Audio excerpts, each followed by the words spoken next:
So, hello everybody. I'm very happy to be here. I'm Stefan from Giochi Unit. I am super happy to be here and share the table of Pathfinder Arena with you guys from Paizo. I think you know very good all of them, but I would like to let them introduce themselves. So, who starts? I'll jump in. I'm Aaron Shanks, and I'm Paizo's Marketing and Media Manager. Hello, everyone.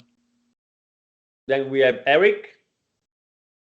Hi, I'm Erik Mona. I am the publisher and chief creative officer at the company, and I'm looking forward to playing Pathfinder Arena. Okay. And then we have James. Hey, I'm James Jacobs. I'm the creative director for Pathfinder. So as you can see, besides all of our names, there is also a name of an iconic hero. This happens because we are embodying one of the most famous iconic heroes of Pathfinder Arena. I'm gonna be Kira. Erik is going to be Valeros. And then we have James as Mariziel. And Aaron is going to be Ezran. So most of you already know the game, but I will explain the game to everybody who has never had the chance to get in touch with this game, which is now live on Kickstarter, still for 4 days. So if you get if this game meets your interest, you can go there and have some other information about how it works and the campaign. So Pathfinder Arena is a competitive game for 2 to 4 players. We are also developing a solo co-op version because it's a feedback we got from the Kickstarter campaign. But now let's focus on the competitive version of the game.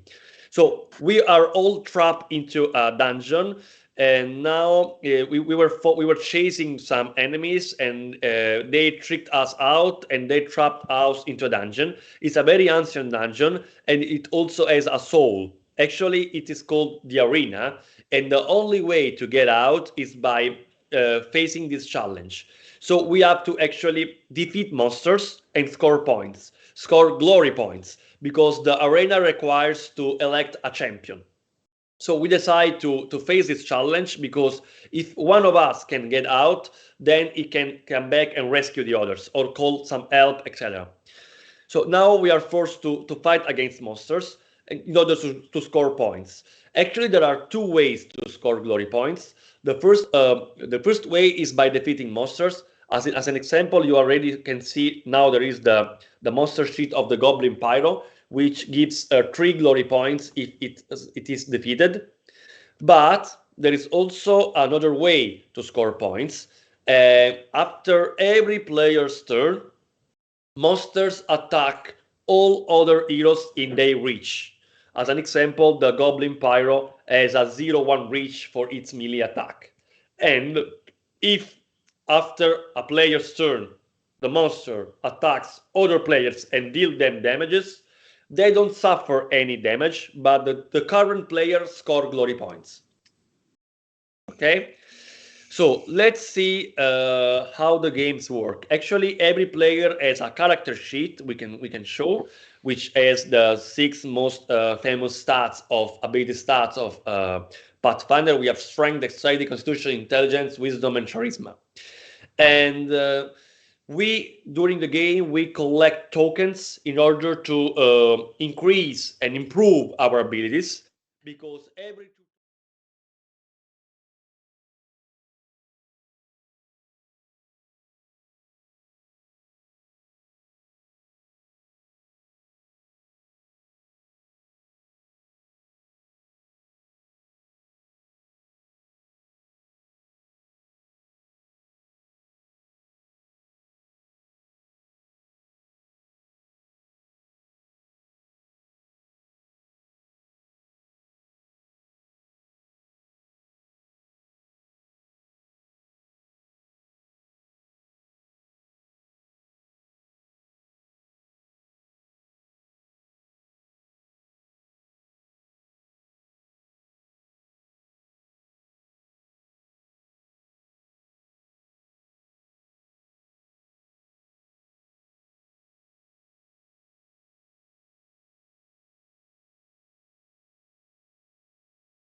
or spell, and no items. But during the game, we will be able to draw some items token to draw items from our personal item decks. And most of the cards to be activated, they also need tokens. That's why at the beginning of every turn, we have the opportunity to rearrange our tokens to decide if we want to leave them on the sheets and activate our modifier, or we want to, for example, activate some cards. So if you guys do not have questions, we can also start with the first turn. Let's do it. Okay. So first of all, we have to roll the summoning dice, and the highest roll is the first player. So I'm gonna start rolling. Let's see what I can do. It's an 8. Whoa. Guys, I'm Nice. not hacking the tabletop simulator. I swear it. You have to right click and there is roll on it. Right clicking on a trackpad. Interesting. Yeah, it's double finger click with a trackpad. Ah. Actually, I think I or maybe you shake it and roll it. I seem to remember there's that. Yeah. As long as you don't roll it on the Valeros miniature scouts. What number is that? That's a 1. That's isn't a it? 1, Aaron. Yeah, that's on brand for me. Go on. So, did you all roll? You pick it up, shake it. Okay, it's yeah, another there one. You go. You sure that's not a 7? Let's see. We can zoom if you use the If you point at the die and you press R letter, you also roll it. It's okay? That's also If you press what? Yeah. Great. You press R, the letter R. Oh, okay. So actually, I'm the first player because I rolled a 8, which is the highest. And the next player is going to be Valeros, then Meriziel, and Edren. So I'm going to start, but don't worry because there is a compensation mechanism which also give other players there will be we all start at the same level. So as a first player, as every player, I have 4 actions. I decide to not rearrange any of my tokens because my first level spells doesn't require any tokens to be active. Okay. Actually, it gives me the opportunity to rearrange 1 token during my turn. Okay. So I can decide to start from any of the 4 trapdoor you see on 4 sides. Okay. So let me see what I can do. Okay, I'm gonna start from here.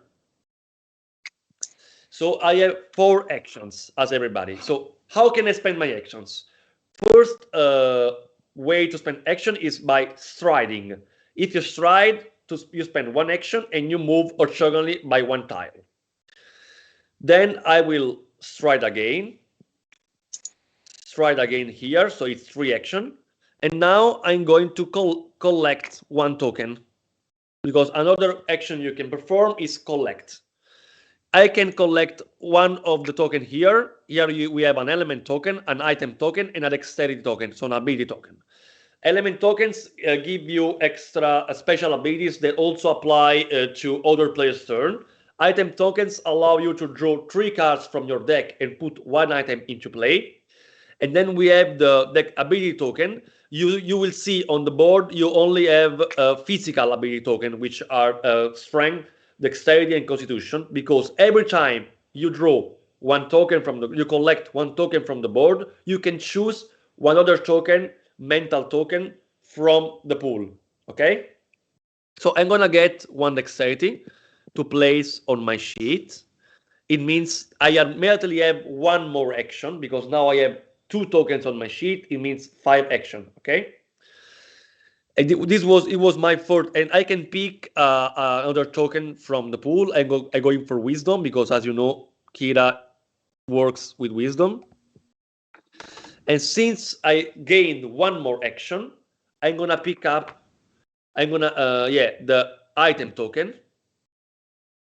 It means I can reveal the first 3 cards of my deck. How does it work? Draw 1, 2, 3. I can choose one of them. I'm gonna choose the resilient breastplate, so armor. Okay. Now it is into play.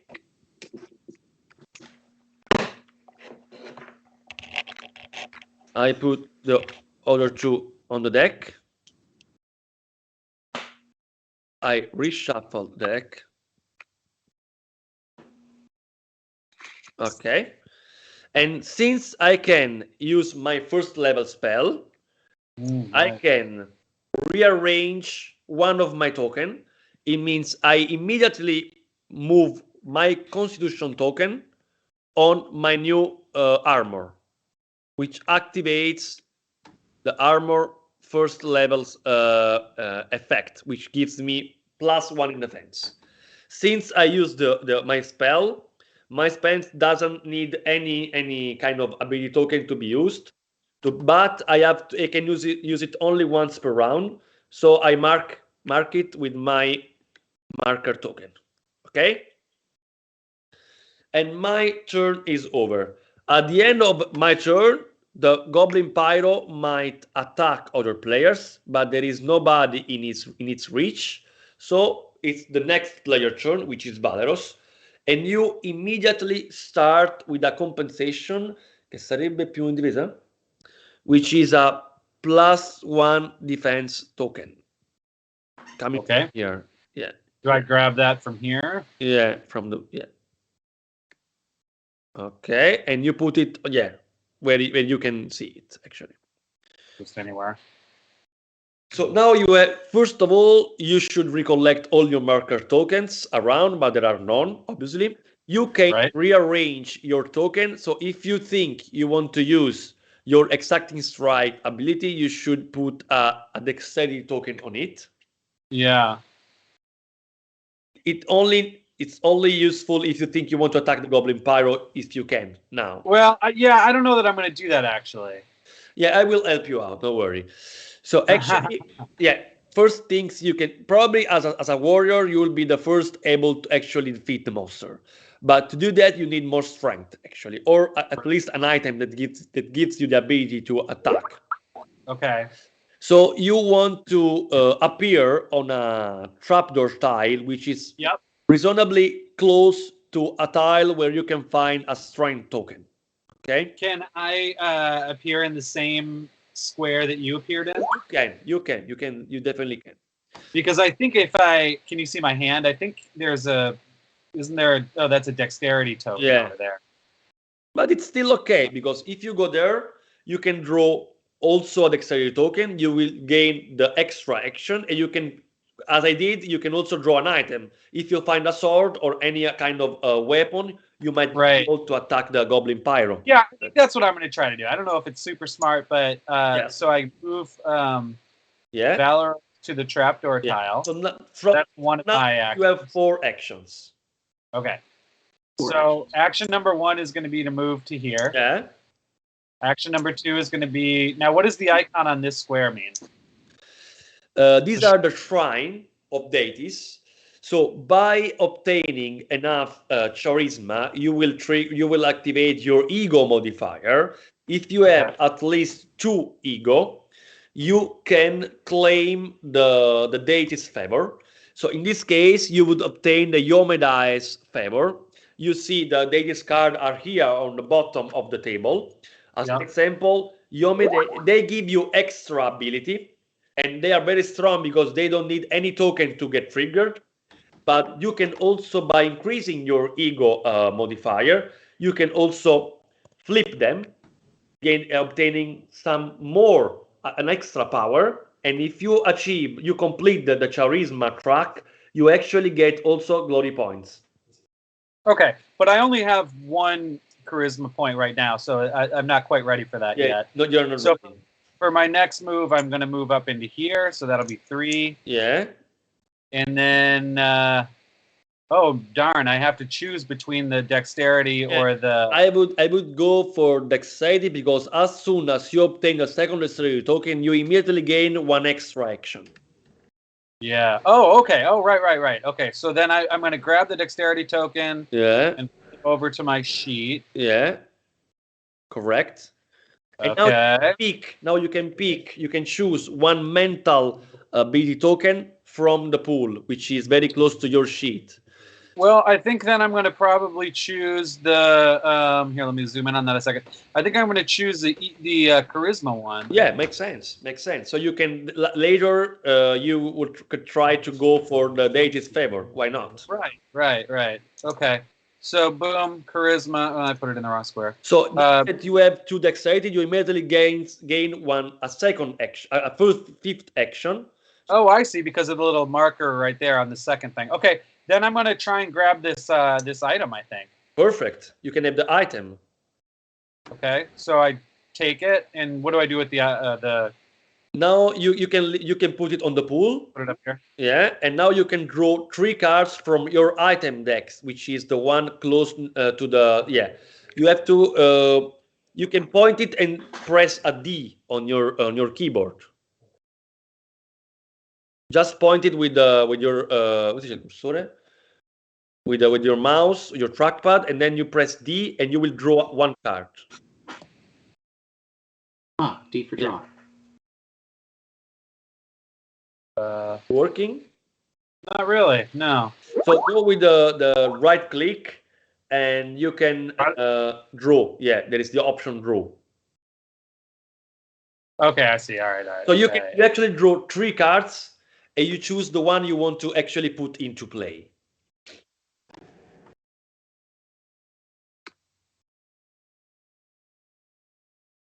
All right, I've got my 3 cards here.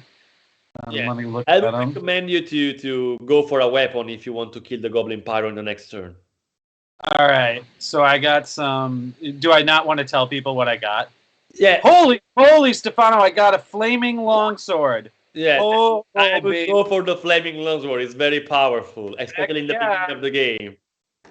Okay, so then I drag that next to the discard next to the item deck. Correct. Alrighty. And you should drag the other 2 onto the deck and then flip them and reshuffle the deck. Okay. Yeah. With an F, you flip them, pressing F. Perfect. And then you can reshuffle the deck by right-clicking on them and...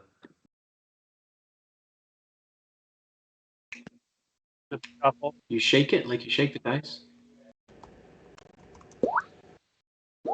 Perfect. Okay. Now, all right.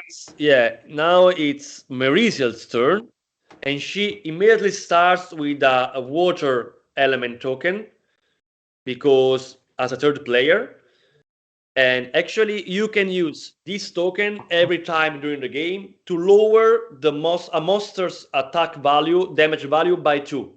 Okay. Ooh. So now actually you have 2 options. Actually, you choose where you want to start, but I see also an opportunity here, because as I told you, if after your turn the Goblin Pyro attacks another player, you score points actually. Mm-hmm. Actually, you have to come into play, because it costs you. First of all, I would recommend you to add the dexterity token on your feat card. All right. So, now you have 5 actions, but 1 it's only to collect. Now choose where you want to get in. Perfect. I think I'm gonna start out up here. So now there is a key mechanism of the game. Actually, I told you that the actions are moving, so striding, or you can collect things from the ground, as we noticed during my turn and Valero's turn. But there are also 2 other actions you can use. They are very interesting. One is you can rotate the tile where you are by 90 degrees. Oh. The other action, you can change the arena structures. As you can see, in the middle of the arena, there is an empty spot. So you can shift all tiles, regardless you are on them on that line or not. You can shift all the line, the row or the column. And this is very useful to make other players enter the monster reach. So I see now the opportunity with 2 actions to get Valeros close to the Goblin Pyro. What do you think? Yes. Valorous likes fighting, so I'm doing him a favor. Yeah, absolutely, buddy. So first of all, you should, yes, shift these 2 tiles here on the left side. Yeah. One. So, like, Yeah, it's 1 action because it's the single line. So this is the first action. Second action, no, you can also stop in the middle. You don't need to. Yeah. oh, okay. Now, second action, you shift the line. Yeah, correct. Oh, Whoops, I grabbed the entire. Yeah, perfect. Like that. There you go, Valorous. And thanks, Helping out. at the end of your turn, the Goblin Pyro will attack Valeros, but you still have 3 actions to use, so you can, yeah. So if I go move 1, You cannot 2. spend your 5th action because you can only spend it to collect. It's your feat, so you stay there actually. All right. Oh, stay at this one Because right here. your improv initiative, you gain a 5th action, but only to collect tokens. All right. So I don't have any tokens Yeah. to collect, so I'm done, right? But there is something spicy happening right now. The Pyro now as a player in its reach, which it's 0/1. So the Goblin Pyro now can attack Valeros. It normally deals 2 damages as a critical hit, but it also has a special ability, the Burning Ends. So if you have a value of resistance, which is the modifier connected to wisdom, which is equal or higher to the number close to the special ability, you are not affected by this ability. Since Valeros, it's the beginning of the game, he has no, for example, as Akira, I have enough resistance, you see, but Valeros hasn't. So the Goblin Pyro deals 2 extra damages. Oh no! 4. So we compare the damage value of the Goblin Pyro with Valeros' defense. Valeros' defense is connected to his constitution, and he has no constitution, no armor to use. So actually, he cannot block any damage. He got 4 damages, which means 4 glory points for Merizian. Yay! great job, Mauricio.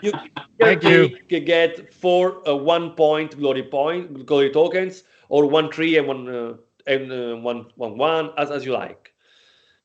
All right. Use that, you drop them, and then you flip them, because we can see how many you have, but we cannot count actually.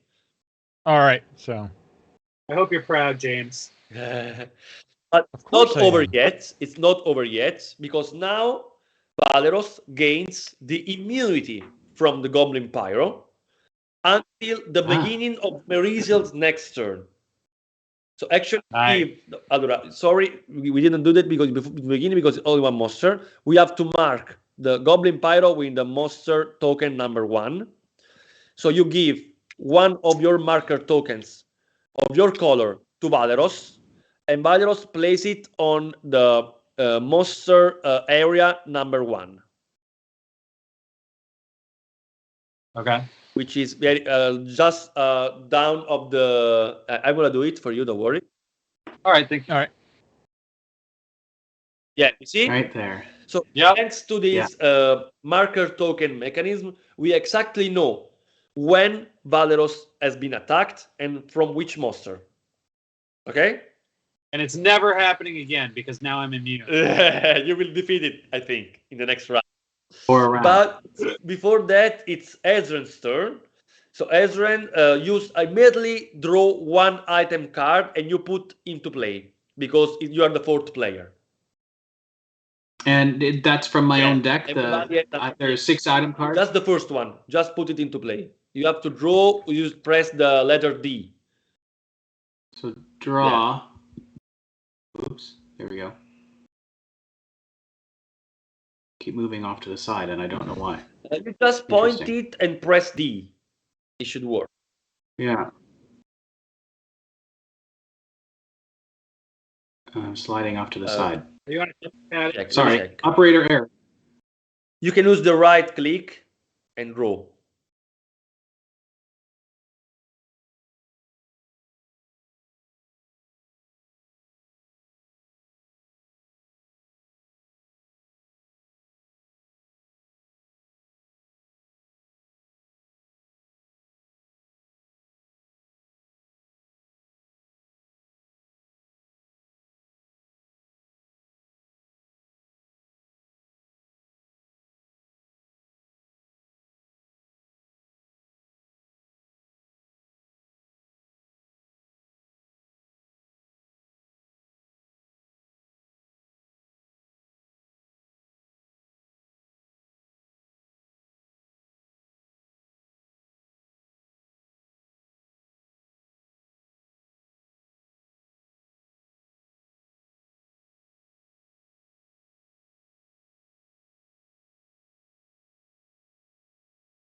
As you can see, this is the engine building mechanism of the game, because every turn you decide how to arrange your token basing your strategy on what you actually want to do during the game, during your next turn. If you want to fight, better to have all your weapons or damaging spells active. If you want to defend and collect tokens, maybe it's better to have tokens on other cards.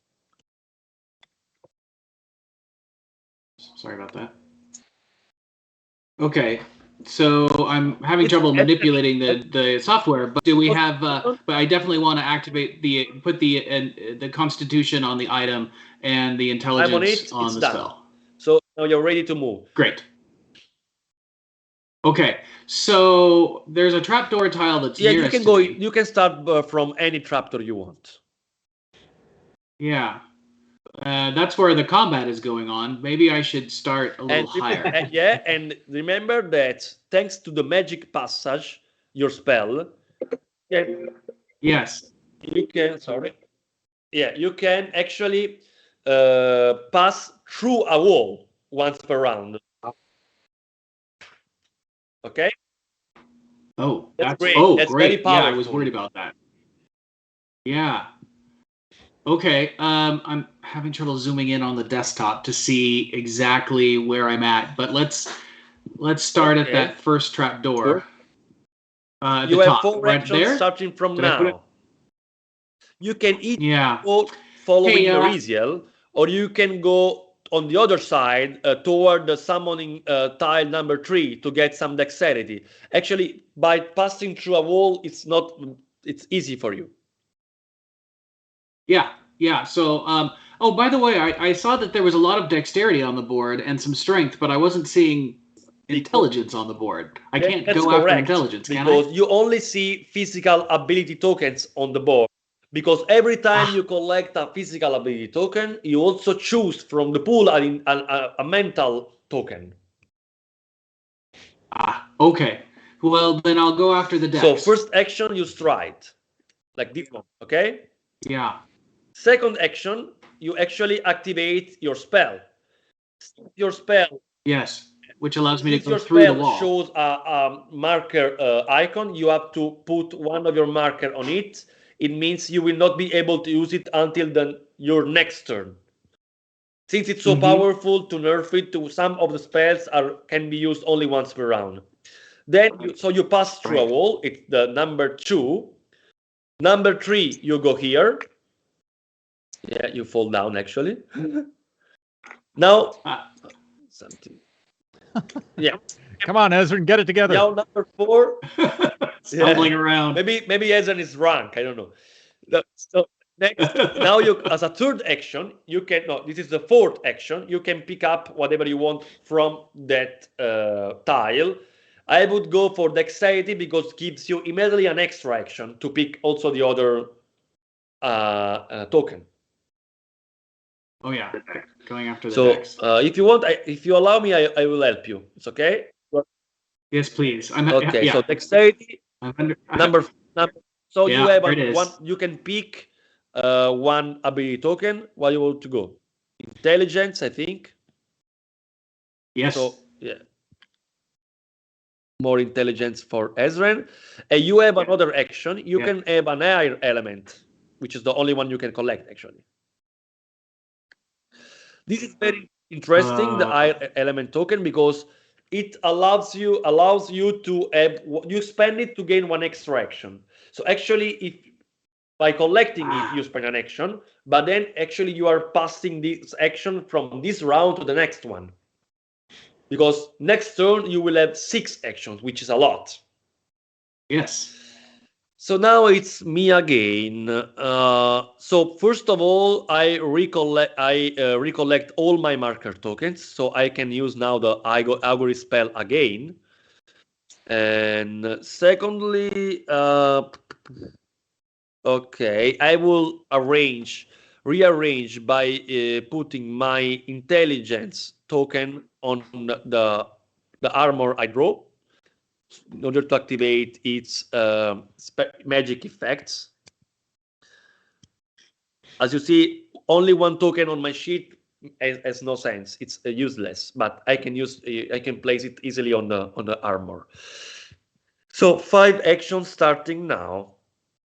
So I'm gonna first action I collect 1 fire. Second action I stride here. Third action I go here. Oh, what happened? Ah! Oh no! Earthquake. Let me adjust everything. Yeah. So 1, 2, 3. Fourth action, I collect the strength. And I can pick one other ability token. I still go for wisdom, which is my key ability. As a fifth action, I go here. You see the red and the green tiles. They are rune tiles. Just by passing on them, you gain tokens. In this case, I gain a +1 defense token.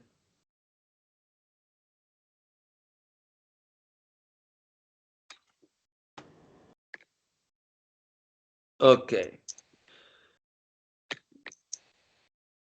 Okay, and my turn is over. You see, there is the green defense and the green strength. In this case, if you go on the green rune tile with the skull on it, you gain a +1 damage token. It means next time you will attack, you will deal 1 extra damage. So now it's Valero's turn. I think Erik is super ready to attack the goblin. I am ready to attack the goblin. Now, does Valeros have a 1 square reach as well, or do I have to go into the same square as the monster? First of all, you need to rearrange your token to be able to actually activate both your feet and your weapon. So, to activate your feet, you should put a dexterity token on it. Oh, put the token on the feet. Okay, I get it. So now you are losing 1 action, but you will deal 1 extra damage, which is better, I think, if you want to attack. Right. For right now, I think that's better. Yeah. And then should I move strength token over to the strength one as well? Yeah, you need a strength token on the weapon to activate its basic effect, which is 1 damage plus the damage you deal thanks to your strength modifier. So now, and there is there is a mistake on this card. I swear I'm not cheating.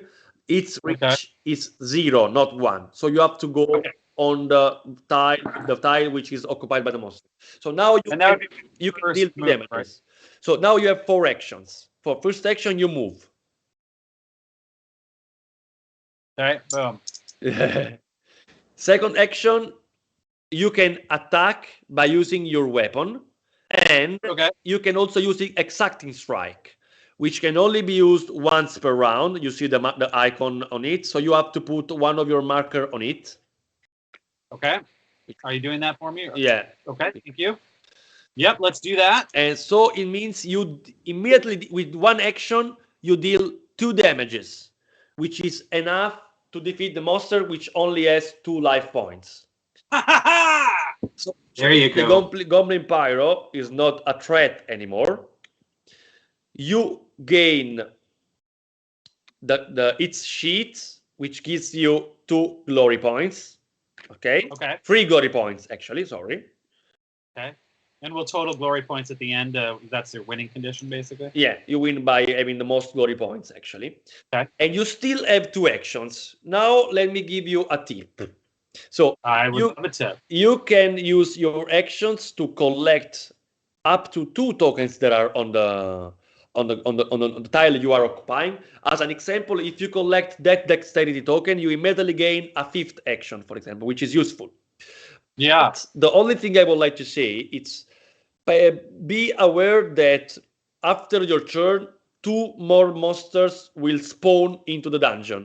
And they can arrive in any of the summoning tiles. We will decide by rolling the summoning die. And they will attack. So if you are close to 1 of 2 or more summoning tiles, you risk to get an attack immediately. So you might want also to draw another token, to gain another token, but also to protect yourself. Right. So I could. Let me talk this through, and you can tell me if this is reasonable. So I could spend one of my 2 remaining actions to grab that dexterity token. Yeah, and then you will gain 2 more actions. You will have 2 more actions left.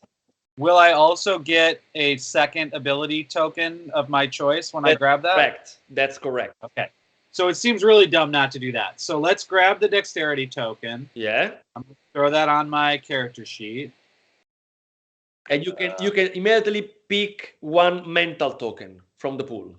Yeah, and I think I'm going to do another charisma. Makes sense.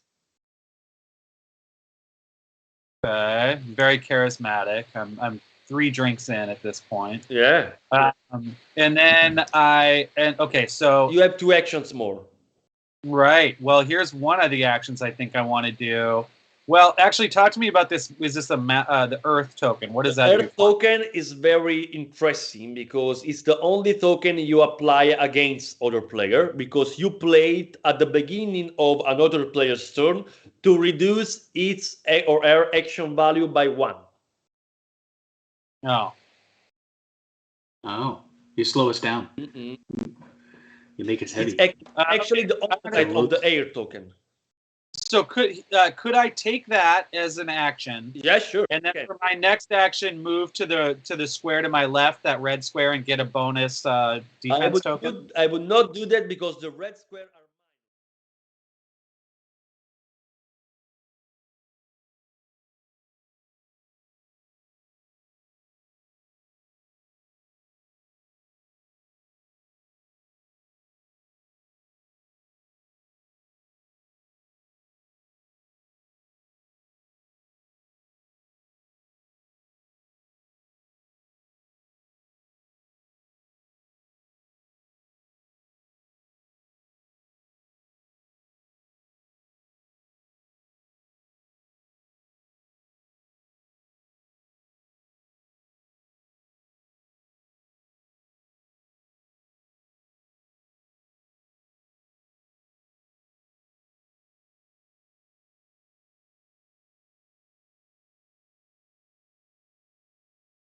You have to roll the summoning die. I do. All right. Let's do it to it. Number 4. So now we draw randomly 2 monsters from the piles. So there is the gargoyle coming. I don't like that. You don't like that? Well, That's some very intimidating prepared art. for anything at this point. And we decided to show people the Ankra, which is also very, very annoying. Oh, good.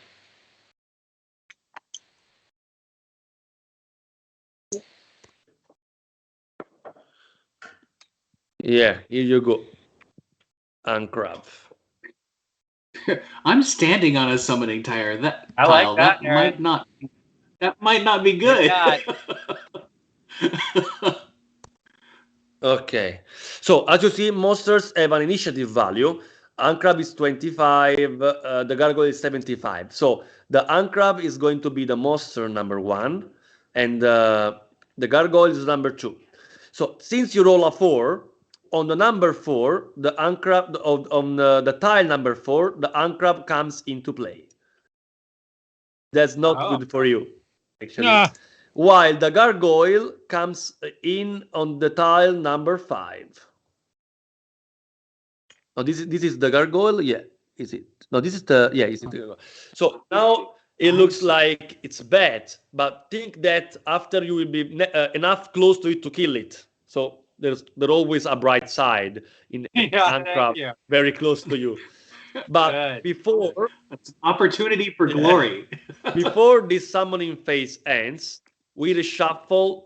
We refill the arena with more tokens for everybody. Oh. So actually, we have to draw 8 tokens from this, and they go. We had number 5. So now the next one is going to the number 3. I'm Number standing on a 6, tile sorry. number 3. Oh, no, number 3. Number 6, sorry. You want it. There will be something on number 3 too, don't worry. This goes here. Hey, I like that. Number 7, sorry if I'm slow at drawing and placing. I'm faster with my hands, actually. 7. Number 8, which is over there.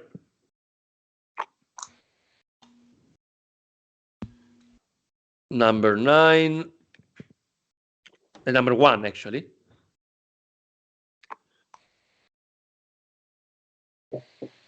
Number 2. There you go. There it is. Number 3. Are you enjoying the game so much so far? yes. Yeah, so far. That's cool. And number 4. As you see, Ask me again how much I'm enjoying it after that Alcrov attacks me, please. but you also killed the monster. Come on, you're the fighter. That's right. I will bring it on. And Wait, let's zoom in on the sheet first and say if I wanted you to bring it on. And 4 more. This is supposed to be on number 5, and 4 more items. 1.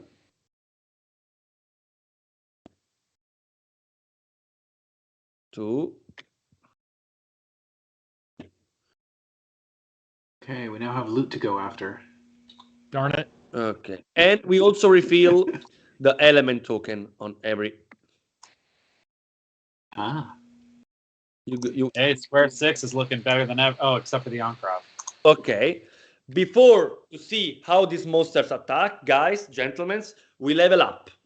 So first, you can draw all your cards from the number 2 level deck, and you choose one to put into play.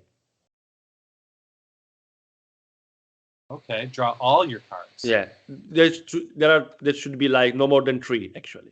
There's 3, yeah. Oh. So I can put these into my own. 1, 2, 3. Yeah. Oh, what's that gray card there? Was that an accident? Which one? I've got a gray card in my hand. I think it's like a bug. Yeah. Okay. Great. Oh boy. Maybe it's the strongest card you have. Oh no! There we go. I got to put the gray card back in somebody else's deck. Here we go. Stole that from someone. There we go. And now for example, I went for the Ethereal Jaunt, which also allows me to stride or strike a true wall, which is a useful ability. Okay. I drew 3 cards, one from the top of each of my piles. Was that what I was supposed to do? You draw all cards from the pile number 2. Yeah, like when you level up in the roleplay game and you can choose one class feats from a list of their level, it's the same here actually. Okay. I see. 2, 3. Okay, so we pick one of these cards. Yeah, and you actually you will not use the other ones anymore in the game. Okay. The only way to also use the cards you already discarded is through the deity's favor of. Let me check. Yomedai gives this ability to players, which is a powerful ability because you can change your talents, your feats and spells accordingly to the strategy you want to pursue. So actually, So Ezen, are you all right? I think I've picked a card. Where do I put it? In my hand? On the table? Just put it on the top of the other 2 because you don't need the other 2 anymore. So what do we do with the cards we're not using? You just leave them under the one you're using. Oh, okay. Yeah. Okay. I get it.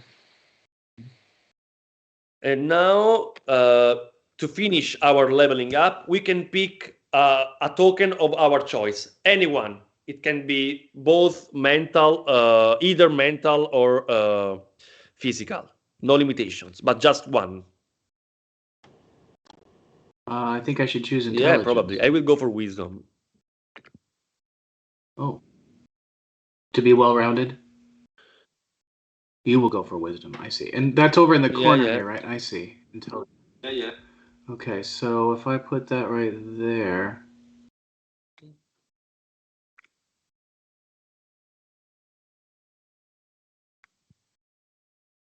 Okay. 1, 2, 3. Okay. Because as I recall, my other wisdom token is on top of my Yeah. spell. So this second wisdom token is actually going to On the go sheet. on the sheet. Thank you. All right, I gave myself an extra con. Okay. So we're ready? Yep. Now the monsters attack, starting by the Uncrab. The Uncrab actually has someone in its own reach, which is actually Valeros. His melee attack, so the 0-1 deals, in this case, since it's the summoning phase, monsters all just deal normal damage, not the critical one. So actually it deals 2 damages to you. Okay. Now I do have one You are defense not token. immune to the monster anymore because we changed the monsters. Right. So let's give them back to Maricial. So now the Uncrab deals you 2 damages. Can you block them? You can block at least 1. I can block at least 1, but I also have defensive combat training, which looks to me like it has a 0 cost. Yeah. So first of all, you automatically spend your +1 defense token. Okay. So it's 1 damage less. Okay. And you also block the other one because you have a constitution of 2 constitution tokens. So you block all damages. Hooray! But so you actually don't need the Yeah, no, it doesn't look like I need it. But I would actually use it because the Uncrab is really annoying because it does not only deals damages, but it also has a special ability which destroy 1 item. No! But thanks to your defensive combat training, when a monster attacks Valeros during the summoning phase, which is now, you can roll the summoning die. If you roll a 7 or an 8, the attack and its special abilities have no effect. As you have also assigned the immunity marker. So I would roll the die for you. I got it. It's a 1. So I'm sorry for you, but the Uncrab destroy the item which has the lowest priority number, and you only have 1 item. So it's your longsword. Oh, great. So it's out of the game. Good, But good. you immediately recover your token, which goes on your sheet. Okay. It destroyed, but actually you also gain 1 marker token, an immunity one. Since it's still your turn, you are immune from the Uncrab since the beginning of your next turn, which is okay, actually. Okay. So we cannot use this one anymore. It's okay. And now the gargoyle could also attack, but he has no one in its reach. So your turn is over, and it's now Kira's turn, which is me actually. What I would do? Wait, did I not get to go? So, oh no, I go after you. Never mind. Sorry. Yeah. That's right. So actually, first of all, I want to place 1 wisdom token on the ethereal jaunt of Kira's, because I think it's useful. Okay.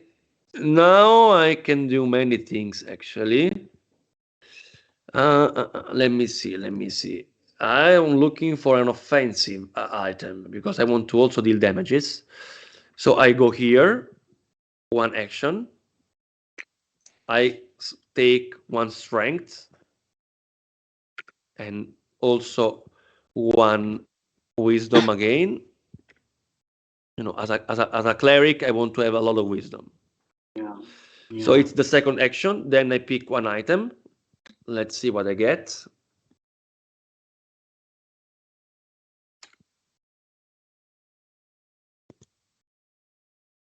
Okay, rule. Okay. Oh, that's interesting. I'm gonna have the Holy Scimitar. Okay.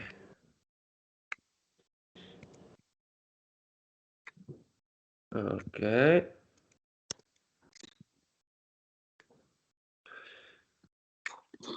Since I also have the augury, which I immediately use, I can also immediately put one strength token on the scimitar. So actually I spent 3 actions. I still have 2 actions. So I get the air token.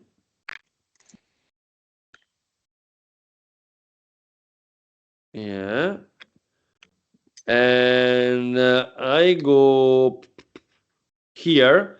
I will not get a new defense token since I already have one. I cannot stock them. Okay. So no monsters attack at the end of my turn because Valderos is already immune by the Ankrat's attacks and the gargoyle has nobody else in its reach. So it means it wasn't me actually. I after Valderos it was Merisiel's turn. Ah. Uh-oh. Don't worry, Merisiel. You play. I will redo everything as it was. Don't worry. Oh, okay. There was a strength here. You do your turn. I will.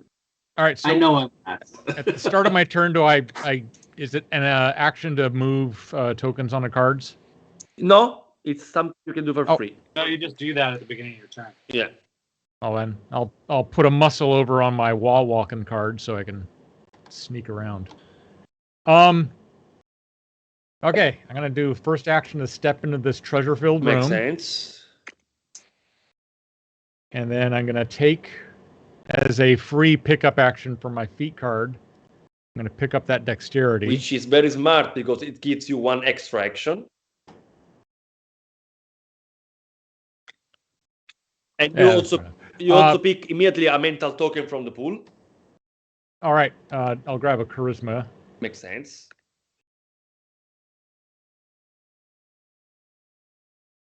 There we go.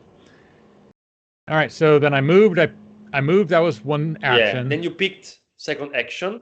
You still have 4 actions. And that was actually. Because all right, I'm gonna grab an item. Makes sense. So what do I do with that item token? I just throw it aside. In the pool, yeah, actually, and you pick 3 cards. You draw 3 cards and you put one into play. All right. From the item deck.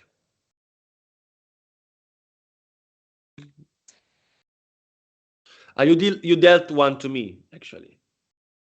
That's weird. Yeah. I just send it back to you, close to the. Did you got? I don't know where from Merisal deck? Yeah. Yeah. You just choose one.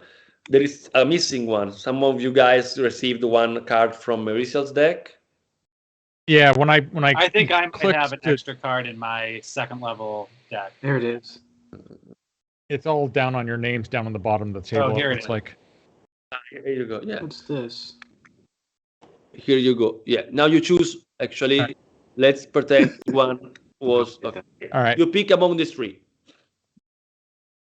All right. I think I need something to attack with, so I'm grabbing that crossbow. Makes sense. Makes sense. And the other 2 go into the Yeah, stack. I'll help you out. Don't worry. Okay, and then shuffle it, Yeah. right? And then I'm grabbing as my next action. Yeah. I'm still picking up treasure. Okay. That's what so I shuffle now. Okay. So 1, 2, 3, and you flip all of them. Choose the one you want. Light mace. That's boring. Ooh, piercing dagger. That's what I want. Yeah. Makes sense.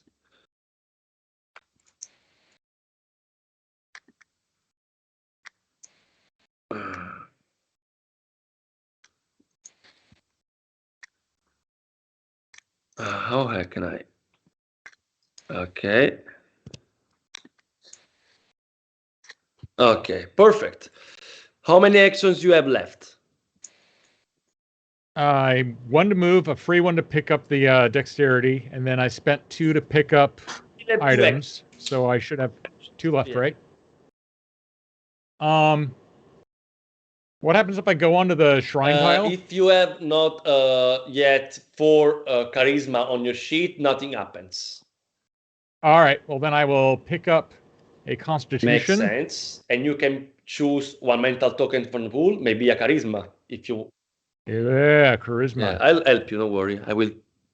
Oh, I got him. Okay. And then I've got 1 left, and you said I need 4 to benefit from the shrine. Yeah. Valoros, I'm gonna help you out here. I'm gonna move the tiles a little bit. Oh, that's my last action. Okay. Okay. Makes sense. I'm gonna do it sort of sloppy. There we go. And I'm done.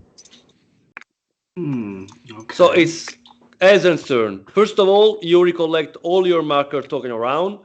It means you can use your magic passage again. And now you can rearrange all your Right. tokens. So we know that I have a Constitution token on top of my brooch of shielding, but that's a good one to just leave there, I think. You have to leave that to use it. Yeah. And then I brought my old spell card is Magic Passage, which was really great, and that costs 1 intelligence token. And then the new one I overturned was Magic Missile, which costs 2. It's the Arcane Missile, just to.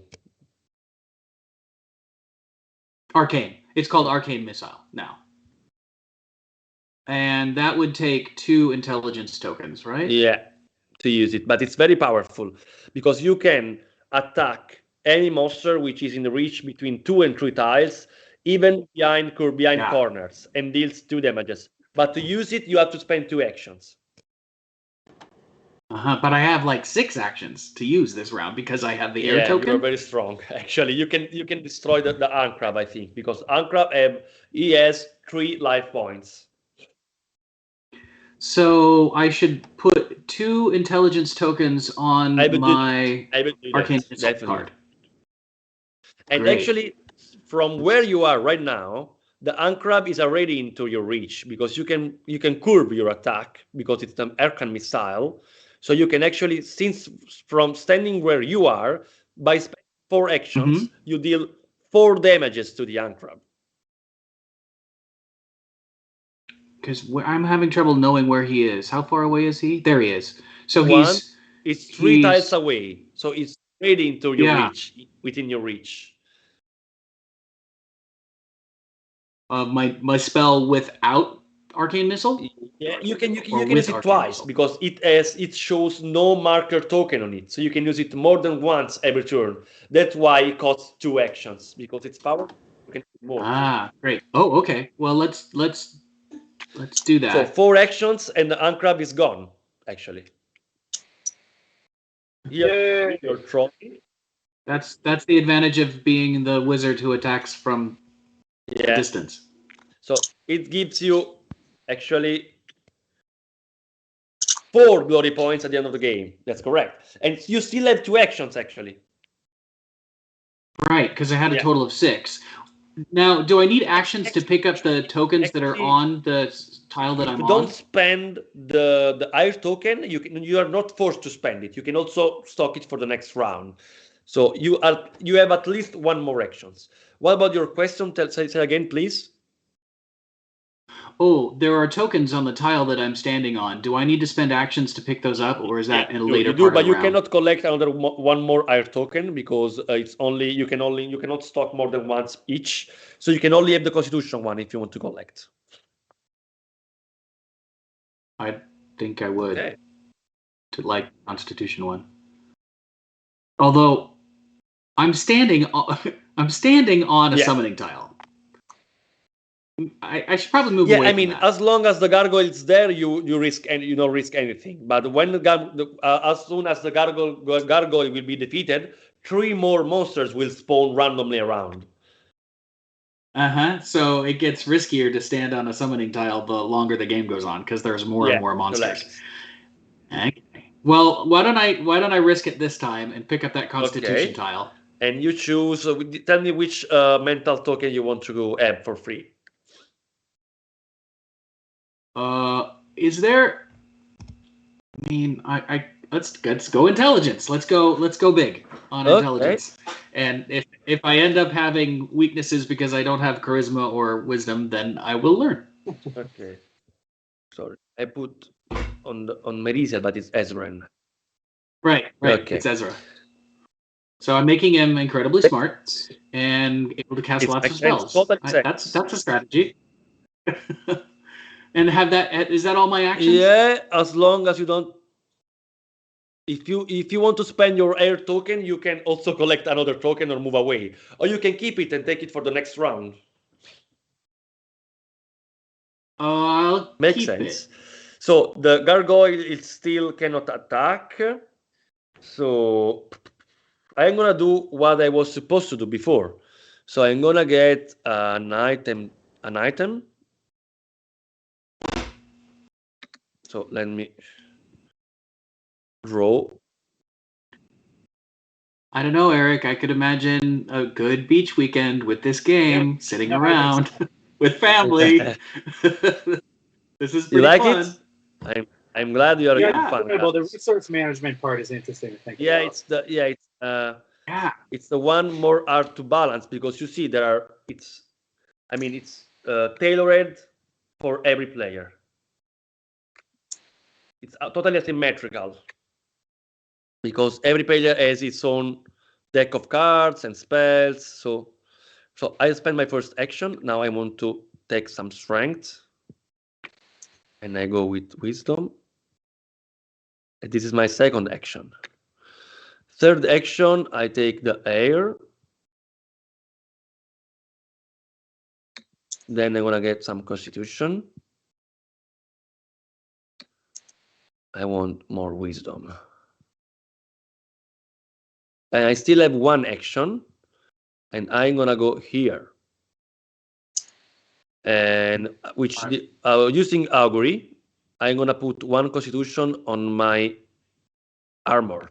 So now it's totally used, active. Did you get a bonus defense token too? Yeah, I have 1. No, because I already have 1. Yeah. Then you only ever have 1? Yeah, because otherwise people could step in and out from the same tile. It makes no sense. But sometimes to get them in other ways. Okay. So it's Balder's turn. All right. So before I think I know what I want to do, but before I do commit, can you explain how the shrine square works again? So if you go there, since you have, if you have 4 charisma, you can claim here Yomedai's card. In this case, okay. How do we know that it's a Yomedai's card? It's written on the tile, actually. It is. Okay. All right. Just to let you know, Yomedai's gives you an ability, which is the Hero's Readiness. So when reallocating the ability tokens, you can replace 1 feat in play. The new card must be on the same level as the replaced one. Actually, it's very useful because in your second level feat deck, you have both offensive and defensive feat. Yeah. So you can decide which feat you want to use according to the strategy you want to pursue. Right. Okay, so here's what I'm going to do. With my first action, I am going to check out this item. Makes sense. You need some more weapon.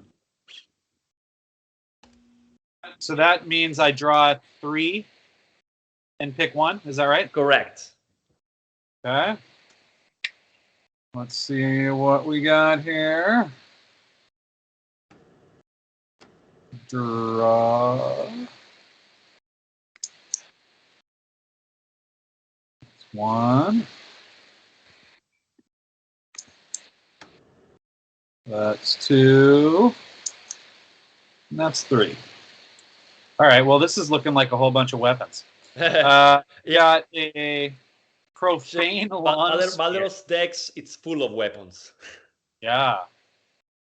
What does this mean? This Valeros gets 1. It looks like maybe a minus sign every time he triggers this effect on the profane long spear.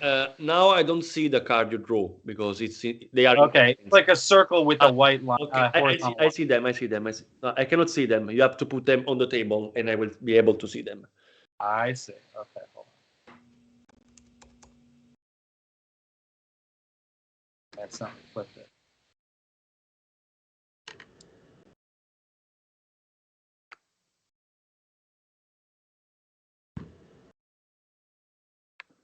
You just drag them from your end to the table. Yeah, I know. I just tabletop simulator flipped Yeah, them it's around. it's not like playing Alive. I mean, Yeah.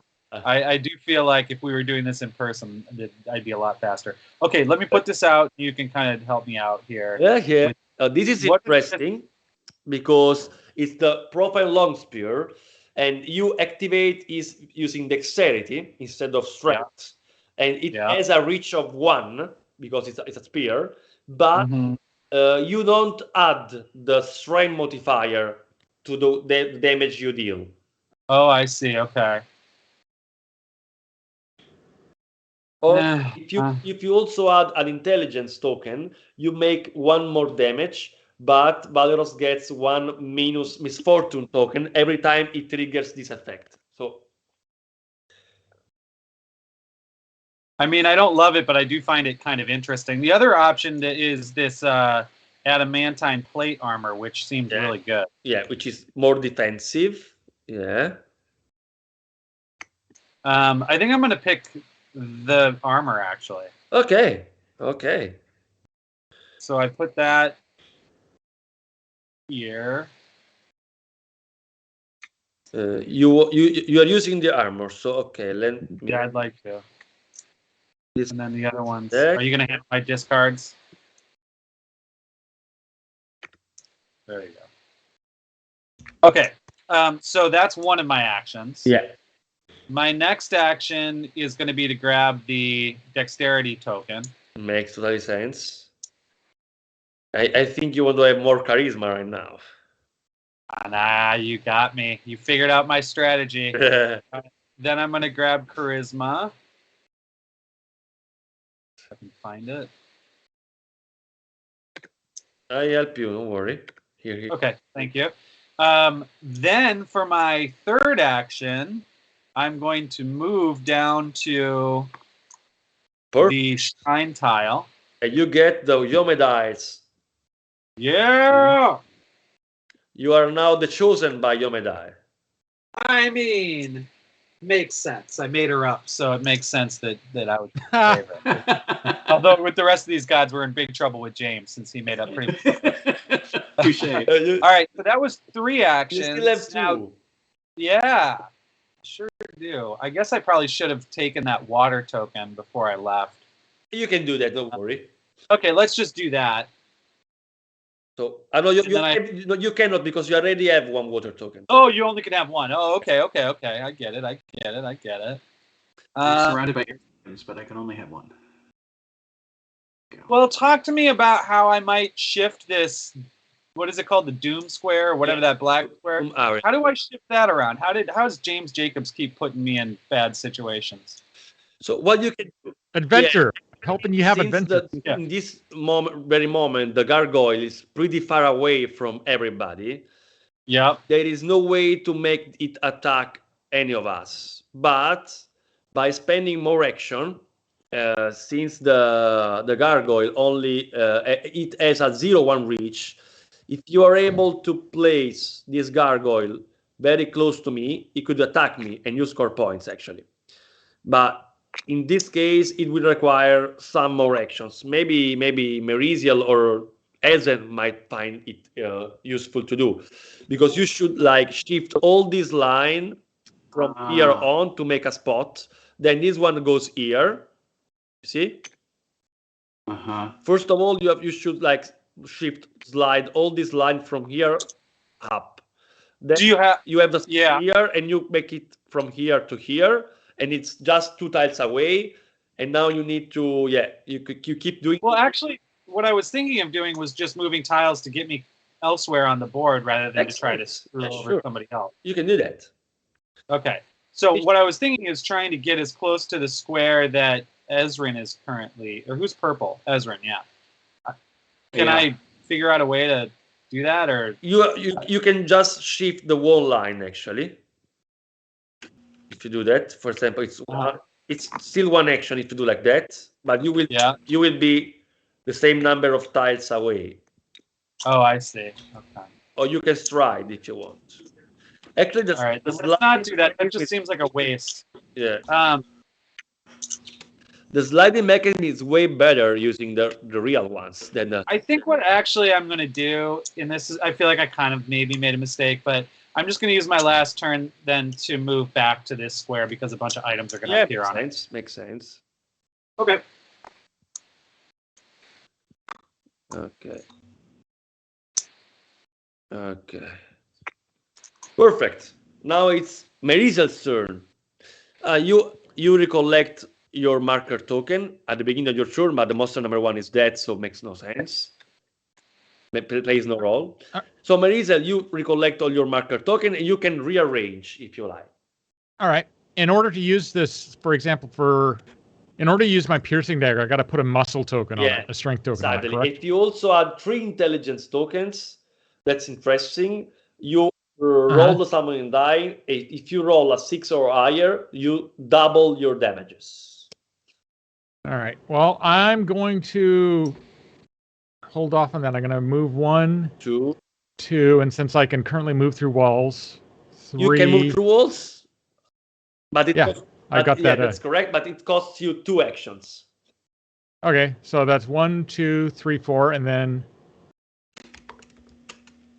I guess that's okay. So if it costs me you can do that. 3, remember that you can do 4, and you can rotate by 90 degrees the tile you are on as an action. So if you rotate them, like, that's not the best way to do that. But yeah, now you can go there later. All right. And then I go there as my last action, and then as a free action, I will pick up a... Oh, sorry. Oh, no. I'll pick up that extra strength so I can... Let me help here. And a charisma. Yeah, just to let you know, the real game, you not actually take the tile, you just slide them, because they are to slide. Okay. It's way easier to activate these mechanics, actually. All right, I'm done. I moved there. I grabbed a strength token. Go Ezra. Okay, I think I like where my tokens are on the cards. Okay. My goal, let's see, where's the gargoyle is way over there. Yeah, actually it's not very far from me, actually. If you want to, you need to struggle a bit, but you can actually make it. Yeah, to let the gargoyle attack me, it has to be on a bordering tile because it says 0-1 reach. Right. So either I move the gargoyle closer to you to attack you, or can I move through walls and then attack it with my spells? Yeah, also makes sense. If you kill it, why not? If I kill it, then I get the glory points. The glory points. Correct. It gives you 4 glory points. But do I still have 6 actions? You have 6 actions because if you spend the water action, actually. But pay attention because the gargoyle, it has a special ability, which is since he is a statue, actually he ignores the first attack he receives every turn. Whoa. No matter how many damage this attack deals, he's going to ignore every first attack he receives. So my magic missile will be ignored. The first one. The first one, yeah. 1, 2, 3. Throw against him 3 magic missile, arcane missile to kill it.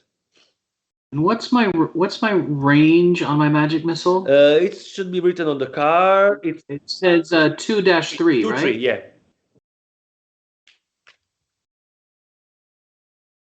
1, 2, 3, 4. You need a 4, yeah. 4. I need to go 4 squares in order to attack it, Yeah. right? And you cannot kill it, actually, in this turn. No. Actually, okay. if you Can't be aggressive. you will recover all damages, all life points in every turn. So or you kill it, either you kill it in a single turn, or you start again the next turn. Okay. So I could try to, and then how many? If I want to slide tiles, Yeah. To how is it 1 action per slide? No, it's 1 action per slide, but you can slide the entire line using 1 action. Ah, okay. So it could be, if I'm doing this right, 1. Yeah. This is 1 slide. Yeah, it's still 1 action. This is 1 action. Yeah, correct. I moved a token. Sorry. It's okay. Let's move the tile. There we go. And then this would be another action. Correct. That's the key mechanism of the game, actually. You are now mastering. My light bulb goes on. Okay. So that was 2 actions to move the gargoyle. Now you still, yeah, if you keep sliding, you will get him closer to me. I can tell you need 3 more actions. Because where are you again? I'm here. I'm like camouflage green. Ah, I see. Yep. Okay, so right. So now I need to just spend 1 point to slide this here. So it's 3 actions. And then another point to slide this here. Correct. So I've spent 4 of my actions. Yeah. And then my 5th action is to slide you Perfect. here. Oh, That was a very I feel like a wizard now. crafty Ezran. You are. Well done. Well played. Now you spend all your actions. And I think I have one action left, and no, I'm over you here. have 5 actions. If you want to have the 6th action, you have to spend the higher token if you want. Oh, but I don't have to. No, you don't have to. No, you can keep it.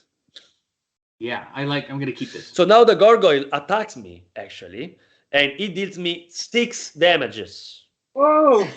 And if you add a fire token, you could use it to give him +2 damages. So let's say it's 6, okay? Can I defend them? Let's see. First of all, I spend my defense token. So it's 5 instead of 6. Then, thanks to my breastplate, resilient breastplate, which I have kept with 2 tokens, it's +2 in defense. So actually, I block 3 damages. So it's 3 damages that I receive, which are 3 glory points for you. So you can just take a 3-point glory token from the bag. And I'm now immune by the gargoyle attack, which is number 2, placing a marker of your color on my sheet.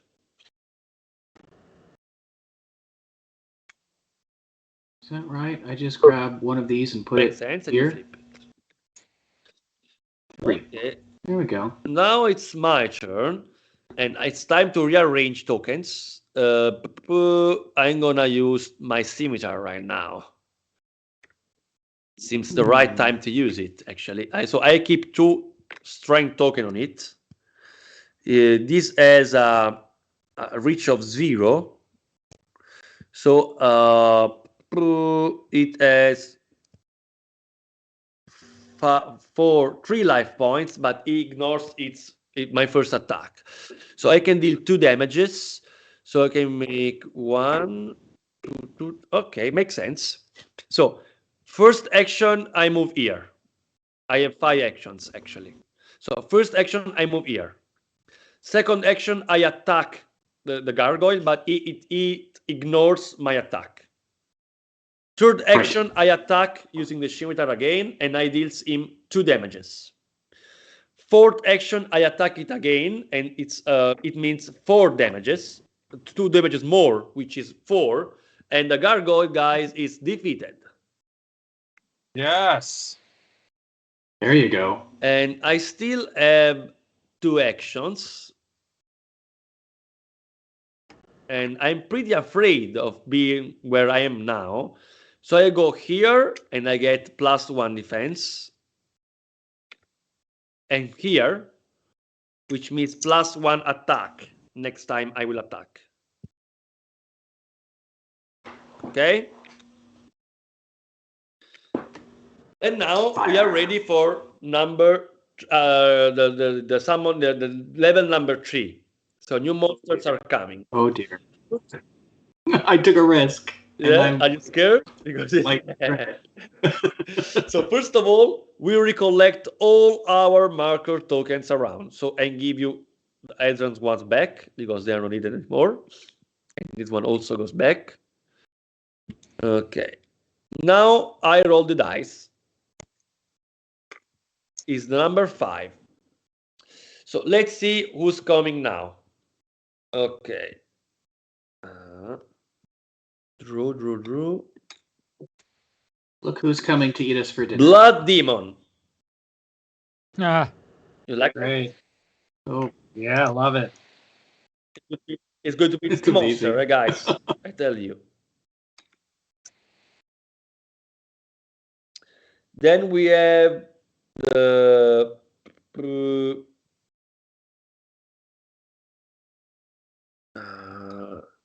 here you go with the troll.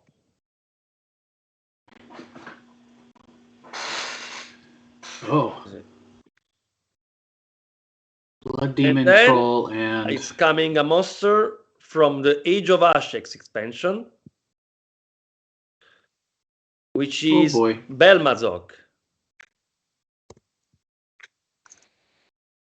Let me just grab it. Here you go with Belmazog.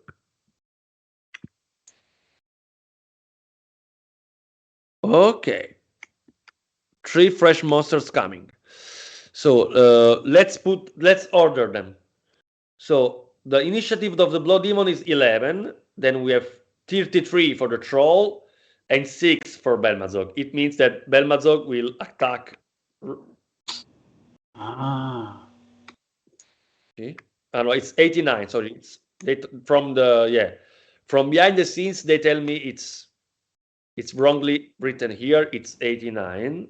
No, it's 89. Okay, no, 6 was the life points. I wrongly read. So yeah. So the monster number 1 is going to be the Blood Demon. Then we have the Troll, and we have Belmazog. So I roll the die. So number 2. So the Blood Demon comes on the tile number 2. Oh no. Then the Troll on the number 3, which is the one you... No, this is number 6. Where is number 3? Eza is the number 3. Okay. The Troll is coming. Oh boy. Okay, I should probably study that monster. Yeah. And Belmazog is on number 4, which is very close to Valeros. Too close. Too close? Okay. Now, while I refill the arena, you can start by drawing the 3rd level feat or spell from your deck. Choose one and add to your list, and you know the procedure. But remember, you also can, after you picked the talent or the spell, you can also have 1 extra ability token. Okay. Okay, I take them into my hand. I flip them over using the F key, and then I zoom in on them to see what they are. Armor. Armor could be good. I like armor.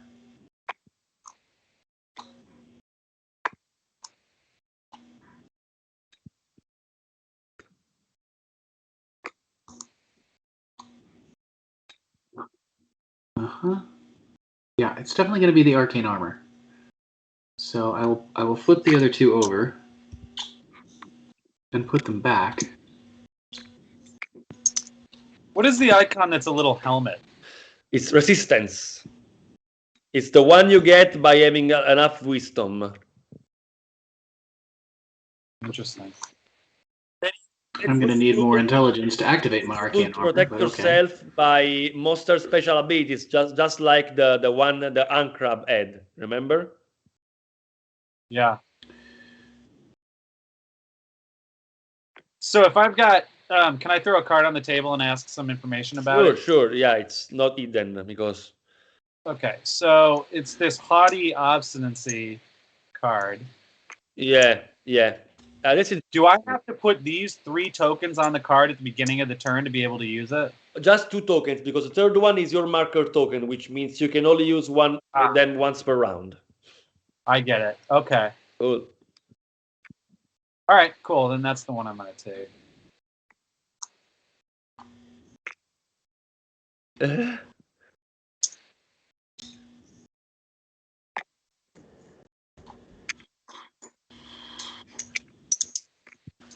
Okay. Oh, tabletop simulator.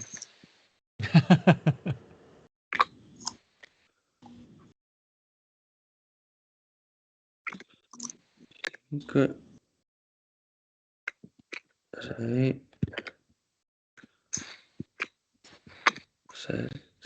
Okay, almost done.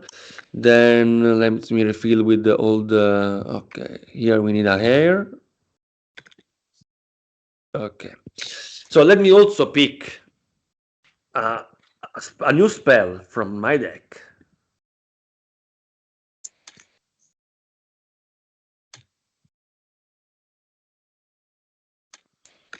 Okay, let me see what I get. I will go for the Searing Light.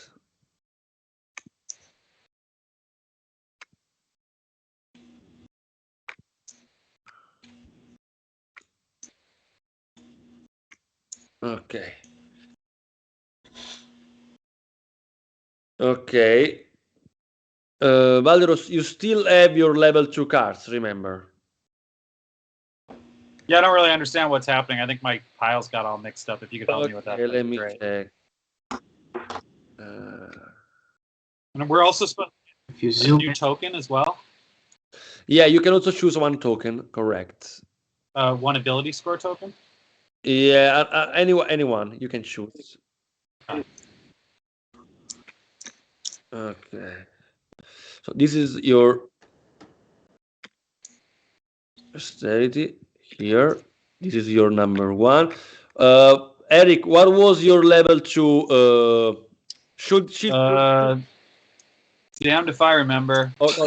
Defense combat training you had. Yeah. Okay.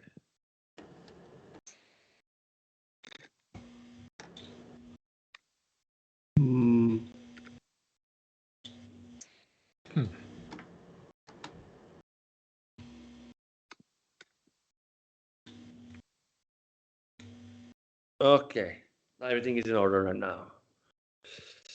I have to choose. I go for wisdom. I'm going for wisdom.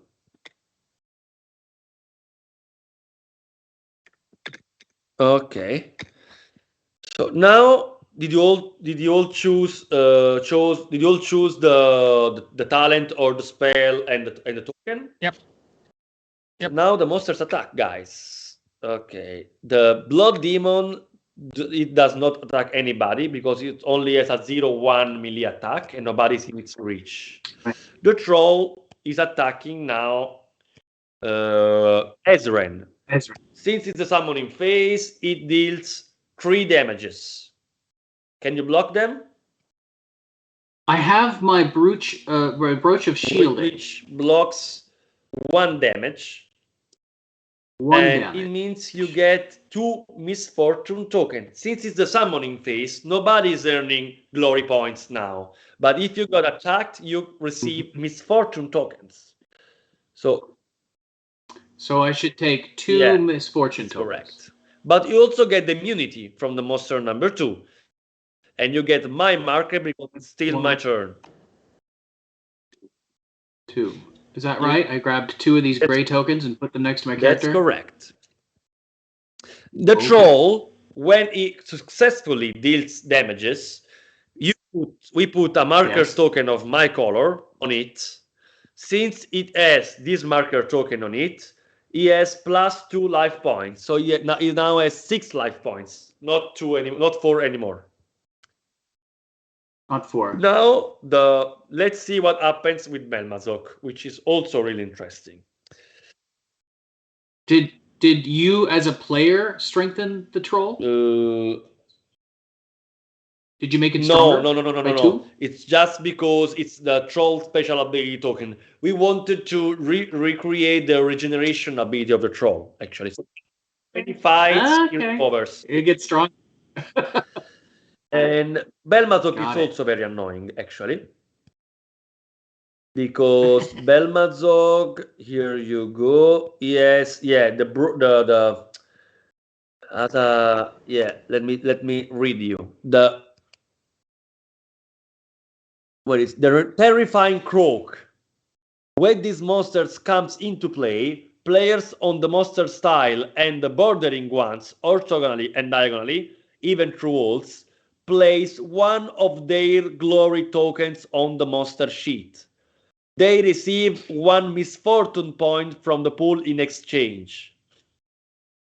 If you, I don't have any. Glory. Even worse. If they have no glory tokens, they receive 2 misfortune tokens. Oh no! But when you defeat the monsters, you also get the glory token on its sheets. This effect doesn't grant not immunity, which only comes after an attack. So now you get 2 misfortune tokens. Sorry about that. What is the effect of a misfortune token again? Misfortune tokens, at the end of the game, they are subtracted by your glory points. Oh, gross. Okay. Right? Those hurt. Also, Belmazuk also attacks you, dealing you 3 damages. Can you block? Well, or does he? Because this is the summoning round. Yeah, you can roll. You can roll if I get to roll. Yeah. Come on, 7 or 8. Yeah, That's 7. a 7. Hello! So now you are immune by. This is the monster number 3. Okay. And it does not deal you any damage. So good for you. A little bit of good fortune for Valorous. Just the other. Luckily, it wasn't the ranged attack, because with the ranged attack, it also destroy items as the Armcraft did to you before. So now we finished the summoning phase, and it's after my turn. It's Valorous' turn.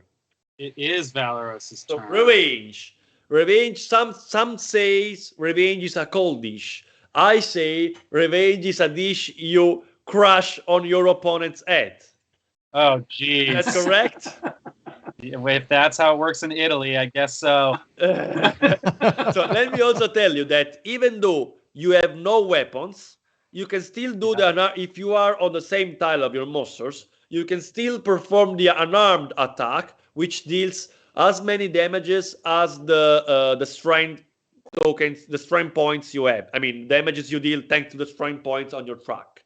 So right. Actually, yeah, but Belmazog also has 6 life points. So you better draw a very strong weapon using the item you have on your tile.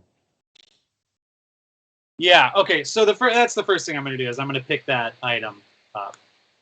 Wait, I got to rearrange my my stuff, don't I? Yeah, you first rearrange. So the weapon you draw, you will not able to use it. Oh. Okay, well, either way, I need to put something on the Exacting Strike card, right? Yeah, don't forget you can also change your feats. Thanks to Yomedai. Oh, because of Iomede's blessing, right? Yeah, correct. Let me look at that for a second. I can replace 1 feat or 1. Is that what is the other thing? Is that a magic wand? Under Hero's Readiness, there's the man symbol, and then there's another symbol that looks like a stick or something. Sorry? What is the second symbol on the deity card that I have? Yeah, it's The magic- this is the basic effect, because as soon as you obtain 4 egos, you flip the card and you activate the special effect. Right. And if you have like 5 egos, no, 3 egos, you flip the card. 4 egos, you also get 5 points at the end of the game. Okay, but what's that other symbol down by the man symbol there at the bottom? It's the spell symbol. So it's feat or spell, but in your case, all right, I'm not too worried about that. Yeah. But some heroes, they both have spells and feats. Okay, so I need to put a dexterity token on the exacting strike. Yeah, makes sense. But actually, yeah, you will lose 1 action by doing that. I can live with that. Okay. I don't love it, but I can live with it. Sorry. One thing. No, you didn't get any attack by the monsters. Okay, it's okay. Because you had the water element token you could use, but only when if the monster deals you damages. So. Yeah. Okay, so I'm going to take this item on the tile that I'm on right now. And then that's draw 3 and pick 1, is that right? Correct. Okay. Give me a second, please. Draw. All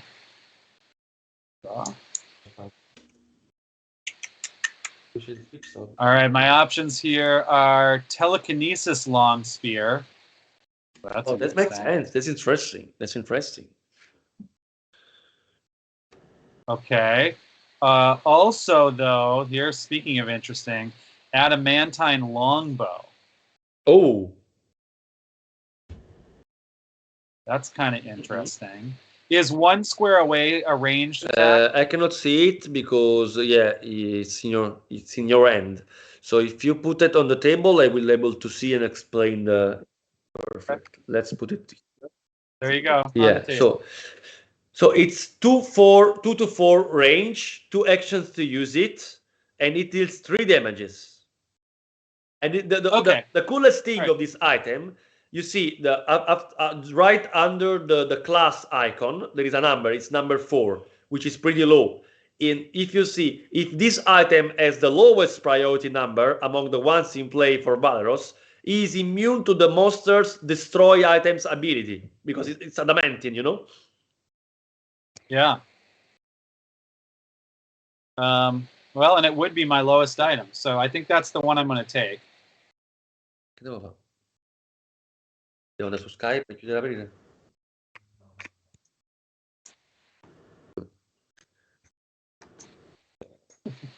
Oh, tabletop simulator. Okay. All right. So then these guys go back into the pile. Yeah, correct. And you're doing it for me. Bless your heart. Okay. So that was 1 action. I have 3 actions left. Is that right? Sorry, again. Say it again. How many actions do I have left? 5. No, 4. 4. 4. Okay. So one more thing I need to look up really quickly here. Okay, so I can't use the longbow yet because I'd have to allocate the stuff, right? I don't care for that so much. What do you think, Stefano? Do you think the smart thing is for me to move into its square and attack it with my? Let me see. Now if you go there and attack it, you deal 2 damages the first attack you do. But since the exacting strike only works once per round because it has the marker token on it, it means you will deal 1 damage the first attack, 2 damages the first attack, and 1 damage any extra attack. So if you move that, you will spend 1 action. It means you still have 3 actions, and the first attack would deal 2 damages, then 1 and 1, so 2. It's 4 damages. It's not enough to kill it. You need. All right, well then I have a different idea because I'm tired of having other people manipulate. Oh wait, no, that's a monster. Nah. You can try to, manipulate the arena. Yeah, that's what I was thinking. Is moving the blank square up one. You can make Belmazog attack me very easily. One hiding on the green room tiles. You see. Yep, that's what I want to do. Can you make it happen? First, I'm this is nervous one about action. moving tiles. This is also another action, so it's already set, and you still have one action more to go away, to flee from Belmazog, actually.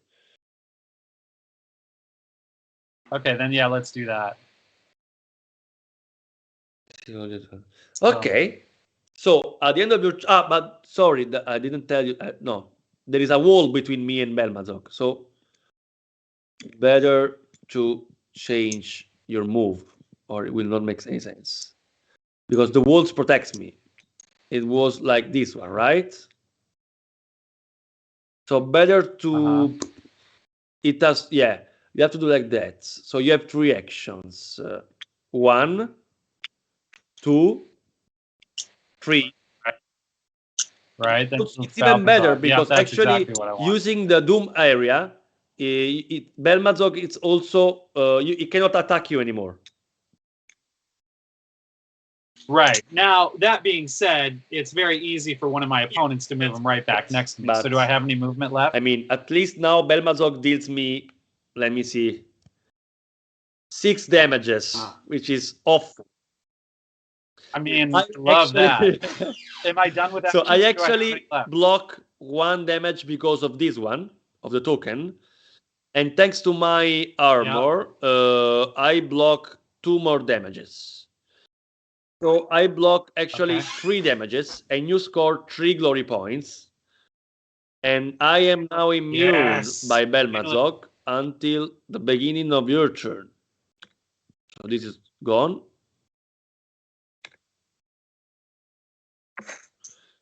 Did you got your glory points? Perfect. And now it's Merizel's turn. All right, I'm going to start moving around some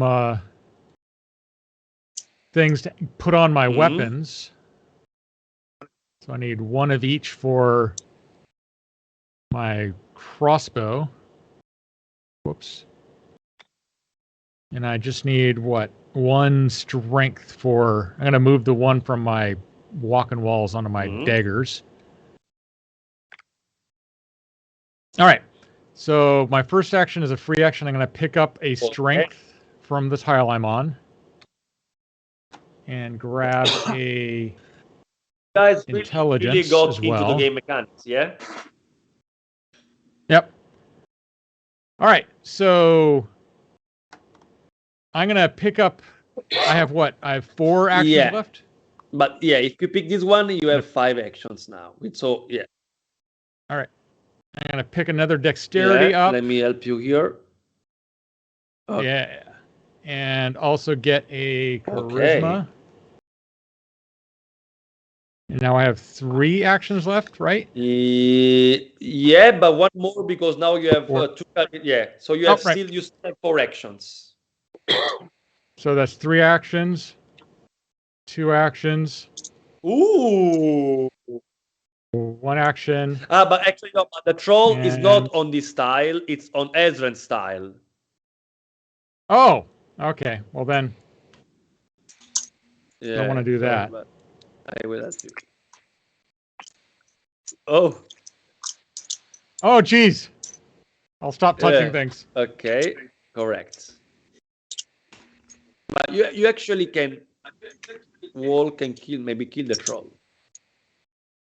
All right, I'm gonna try to kill the troll. Let's see if you can. How many damage you can deal with the dagger? Only 1 per round. No, the troll has 6 now, so it's very hard to kill it. But I also have 3 intelligence. Like now, you have to put them on it, and if. Oh, I didn't do that yet. Right, But actually, you still have how many actions? 4. I have 4. 1, 2. So I'm checking if you can put Valeros closer to the troll. Not sure about it. Nah. Miloros likes this element. So I can do 1 to move that Yeah. there. No, I don't know. That's. I think it's too far away. Yeah, I think so. I think instead what I'm going to do is I'm going to grab Makes this sense. fire token. And then I'm going to, if I pass through this red tile, do I I will automatically get a -1 attack token. Not very good. All right, so then I will use my last 3 actions to move Yeah, up to I here. need to Just tell to you get away from the something, troll. which is very important. Yep. All trapdoors are connected. You can Right. Oh. from yeah, I one saw that. to other ones. So, yeah. Okay, just cost you 1 action. Okay. Okay. Well, I'm going to go up to that, and that uses up all my actions. Okay. So now it's Ezran's turn. Yeah. I think I get another ability score, right? Ability boost. The beginning of my turn, is that right? Why? Well, or was I supposed to get one when I leveled When up? you level up. So if you didn't pick Right, one, you yeah. can pick right now. Right. I didn't. Now, have I maxed out the amount of intelligence I can get? The If I've got- maximum is you can have up to 8, no matter if they are on the sheet or cards. In total. So I have 2, 1, 2, 3. Yeah, you have 1, 2, 3, Is that- 4. So you still I have 4. I'm at my maximum, aren't I? No, you can have up to 8. Oh, up to 8. Well, then considering all those spells that I Yeah. need to activate, I'll get one more. Correct. And then I'm going to put 1 on this new spell, this new shield. Makes sense. It's the Arcane Armor. And then I think, the Arcane Armor. And then I think I have 1 sitting right there that I'm going to move over Makes there. sense. So I've activated all of my spells. Yeah. It gives you +2 in defense, which is useful right now because the dungeon is full of monsters. Yeah. The problem Yes. is now there is something that I have to tell you. Since you are in the same tile occupied by a monster, every action you do, which is not attack the monsters or using a card that attacks the monster, provokes an attack of opportunity. So if you move away, you get attacked by the monster, which only deals you the normal damage, not the critical one, and it ignores all of your defenses, and you get misfortune tokens for it because of it. Well, fortunately, my strategy was to just How can you attack it? Well, don't I have okay. Is my magic missile at a range? So I need something that attacks it with a 0. The problem is you can perform the unarmed attack, but it just deals the damage amount that is written on your sheet. But you have not enough strength tokens to deal not even 1 damage. Yeah, this is pretty real. Okay. So you're saying there's a troll in the wizard's face, and he has to back up in order to tokens for you right now. Oh no. Okay. Well, I'm still glad I activated that shield. You have to move away, and you get since the opportunity attack ignores all defenses, it gives you 3 damages, which are 3 misfortune tokens. So I just have to, in order to attack him. I have to take the misfortune. You should actually move till here, and then it's 2 tiles away, and from here you can use your magic missile. Right. Okay. So we'll move me there. And how many misfortune tokens do I take? 3. 4?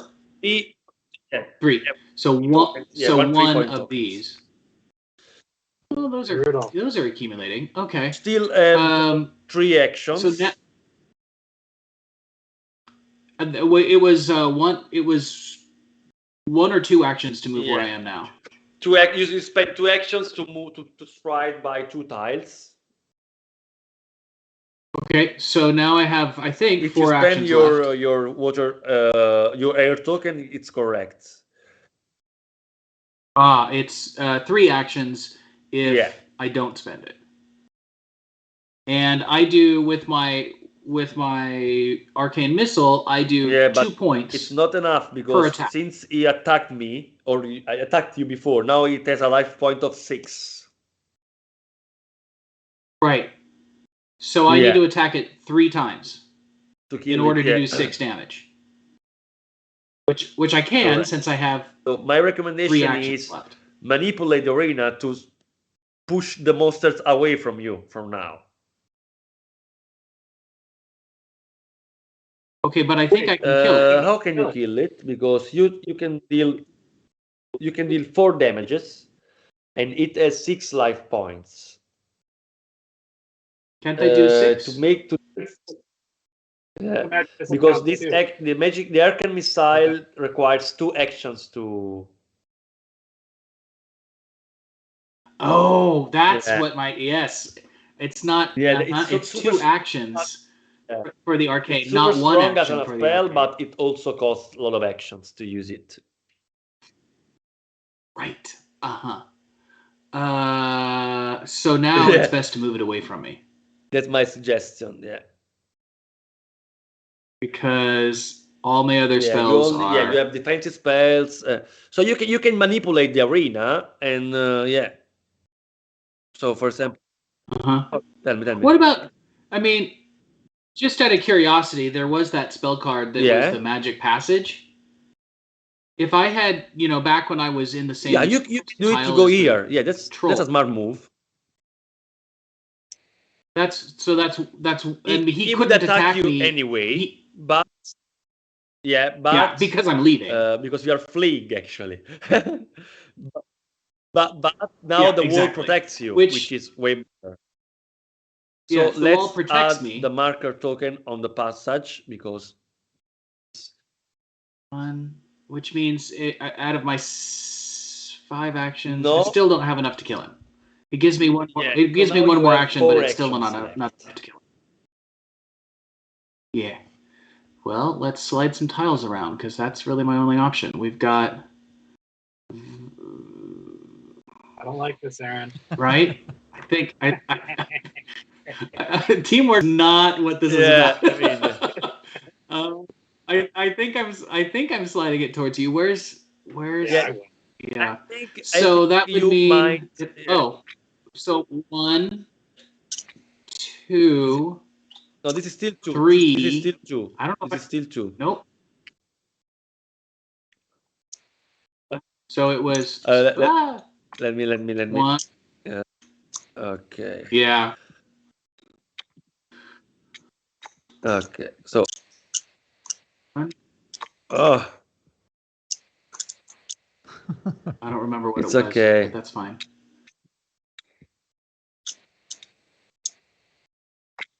Let's put the troll here for a second.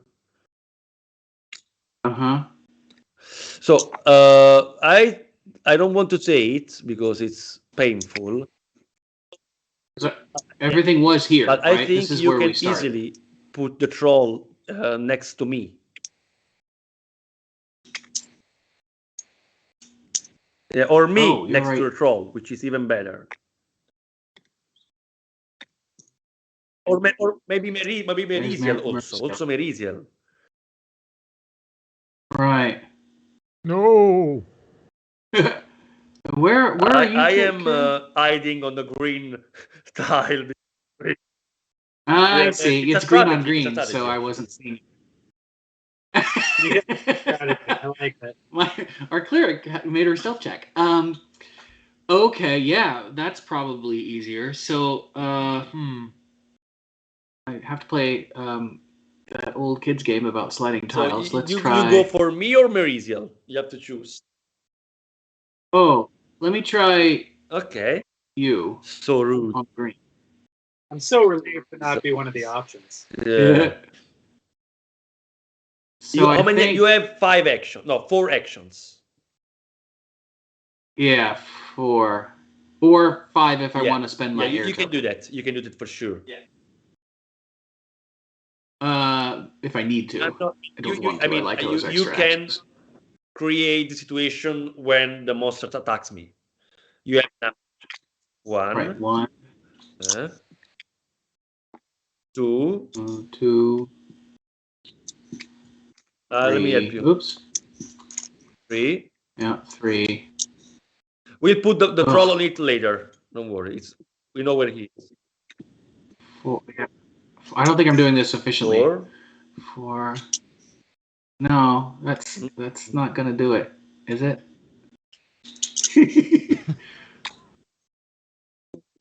Oh no. I'm trying to put everything back now. Because I think it was here. Okay, how do I do this? Sorry, all of a sudden I need spatial ability that I don't usually use. Let's try. I guess it's easier to go after Mercial because I know I can do that. So first I have to do this, and then this, and then here. So that's 3. No.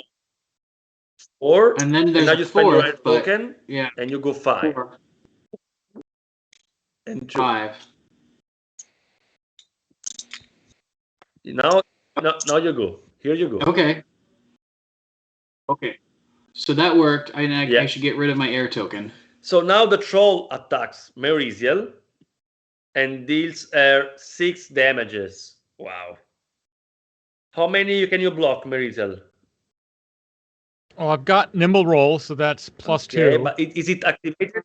But that's only during the Is summon. it active? So it's only during the summoning phase, so that's not a this shame. time. So I don't think I can block anything. So it's 6 glory points. Oh. It was Ezran's turn, right? So 6 glory points for Ezran, and the immunity token on the monster number 2 for Merisiel. So, okay, it's my turn if I am correct, right? So first of all, Ezran is not immune by the troll anymore, which I like that.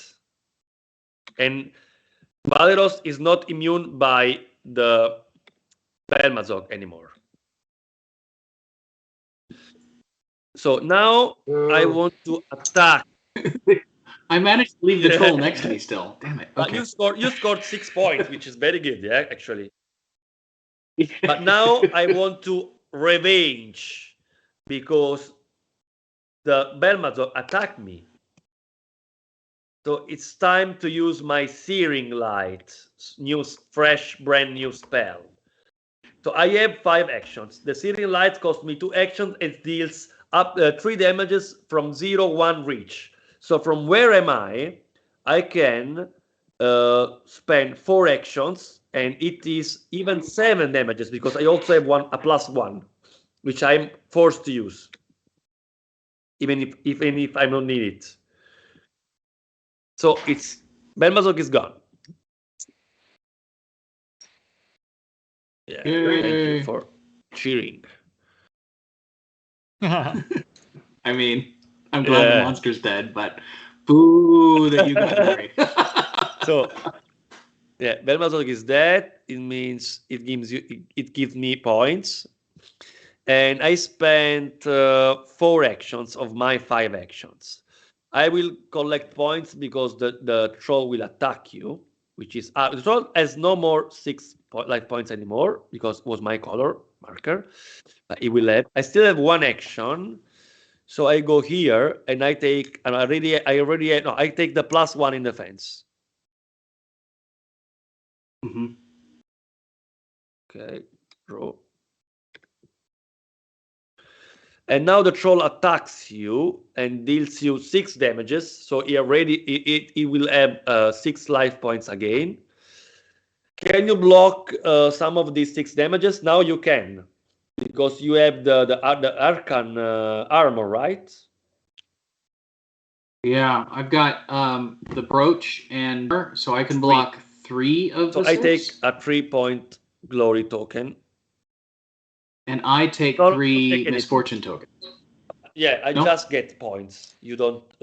You only get the misfortune tokens when you got attacked because of an opportunity attack, or during the summoning phase. Got it. Which I've now experienced both. Hurrah. So now I'm done, and it is Valeros' turn. Now is. with thanks to your longbow, you might kill the blood demon. I might, but I might. When does the monsters phase go? Right after I'm done? Sorry. So I was thinking about manipulating the board to get the blood demon right next to you. But I don't get to shoot it again after it attacks you, right? It attacks you when I'm done with all my actions, right? Okay. And then last question. It looks like there's like a thin wall or something. Only because of the type of the simulator. It's the space between the two. Okay. I figured it was nothing. All right. Well, the first thing I'm going to do is I would recommend this to keep the longbow because it needs tokens to be active. Yeah, can you fill up my longbow with the right tokens while I'm doing this constitution thing? Constitution, let's do that. And then, I don't know. Oh, how about some more charisma? That was always fun.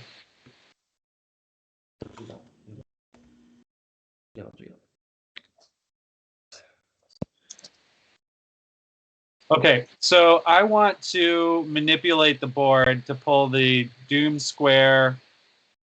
Wait, can I pull the Doom Square down to where the 4 is right now? You want to put the Doom Square where? Yeah, you can, but then you will not able to kill the monster because you cannot attack through the Doom Phase area. Oh, I know. I'm trying to decide if can I kill the monster? Am I capable? I mean, of you killing deal the monster 3 with my bow damages at this spending point? 2 actions. With 4 actions, you deal 6 damages and it's gone. Okay, then let's do that. I mean, you're a fighter.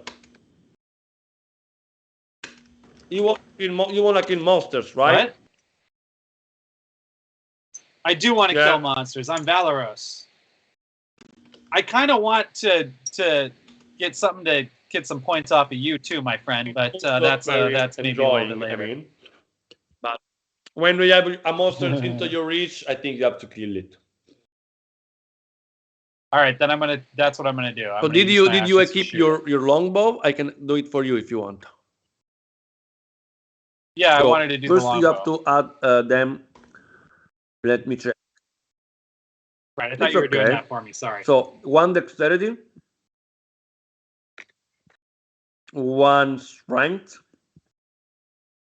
and 1 constitution. So perfect. 2 actions, 3 damages, 4 actions, 6 damages. You 4 actions left? Have 5 actions because you didn't do anything so far. So you have 5 actions. Okay, then I'll do 4 of those actions to shoot the monster. And it gives you actually 4 glory points.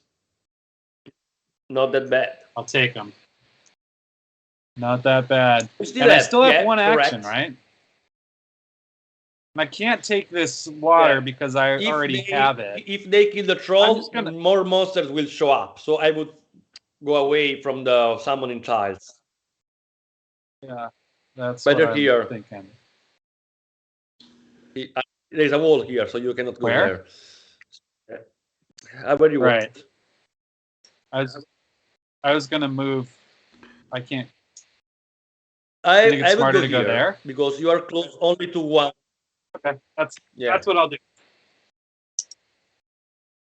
Yeah, here is the best move because if you go on the top, you will be close to 2 tiles. If you go on the left, even more. Sure. So better to go there. You'll not save, but you might. Okay. Plus, I'm good against monsters. It's your turn to avenge yourself killing the troll, which has 6 life points. Can you kill it? Mauricio? I might be able to. Let me reorganize my resources real quick. I'm going to smart up on my dagger.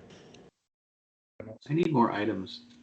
I would recommend you to use all your dexterity on your sheets to have 6 complete action.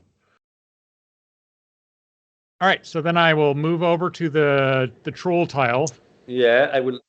Yeah, I will help you Clumsily. because the troll is very big. So Yeah. And then I'll start stabbing the troll. so let me see how many damages you deal.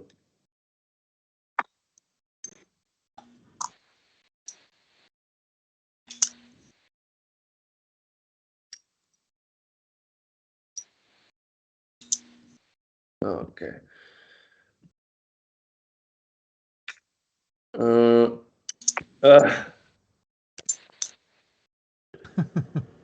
Actually, it's a game into another game.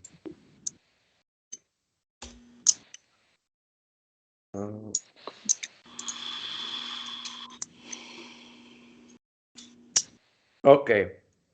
Now you are on. Let's pretend you are on the same tile. Yep. So actually, you deal 2 damages every attack you do. So and I've got plenty of attacks, so I just stab him. Stab till he drops. In 3 actions, you kill it. Yay! Yay! Give me that thing. I don't think I could kill it, so I think I'm just happy it's not next to me. Then I'm on that tile. And that took 3 actions to do that. One action to move. So you still have 2 actions. You can either collect or go away because, as I told Eric, new monsters will appear. I will... I got plenty of stuff. I'm going to run around the corner. Okay. So now we are up. We are ready for a new summoning phase. So first of all, we recollect all the marker token we have spread around. As an example, I give you back this one, Valeros, and yeah, there are no more around. Okay. I don't think I have one. Now, you, Meriziel, you have the honor to roll the summoning die. All right. 4. Okay. Yeah. That's pretty good considering I'm next to 3. I'll show you the next monsters coming. We have the Erinni, the Erinis, it's the devil, the Chimera, and then some monsters. This is a stretch goal, the Onidoshi, and the mighty, epic, young red dragon. Oh my word! That's a good one for you to battle, Lars. Go for it. And the red dragon, they are Kickstarter exclusive stretch goals. Okay, so let's see their initiatives. 7 for the Erinni, 27 for the Chimera, 80 for the Onidoshi, and 40 for the red dragon. So they are just like we placed them. So the number 1 is the Erinni. Then we have the Chimera, Red Dragon, and Onidoshi. Now, while I refill the arena with the, let me, you rolled a 4, okay? So the Erinni goes on the tile number 4. These devils are still here, but it's not supposed to be here. Hey James, what were you saying about Valeros and that dragon? Chimera, it's number 5. Where is it? Doing what I can to help you with your glories. Thank you so helpful. So helpful. Okay, here you go with the Chimera. Oh, very, very. Oh, gosh. Now I'm starting to visualize these in 3 dimensions where the figures are actually towering over you. Yeah. Yikes. Okay. Nailed it. On the number 6, we have the young red dragon. Here you go. Oh, Yeah. thank you so much. They're all in one line. That's awful. On They the number are. 7, we have the Onidoshi, which is, where is he? Let me check. Oh, Stefano, you're in between I'm two very- monsters now. Yeah, I'm very That's not like not happy where I am. Okay. So now, while I refill the arena with tokens and super nice tokens, you can choose your next level spell or feat. Okay. All right. Okay.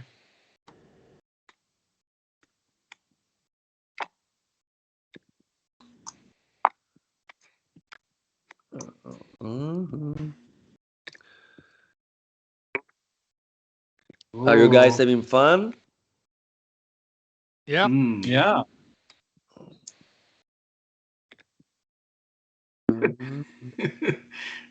Intimidated. but Oh yeah, no, I was having fun. Intimidated by the yeah, monsters, it's- not the game. I mean, I think we have been working, guys, we have been working on this project for like 4 years, and I like the aesthetical part of the game. I mean, it looks good to me. I mean, thank you, but Looks great. this is not the part I'm most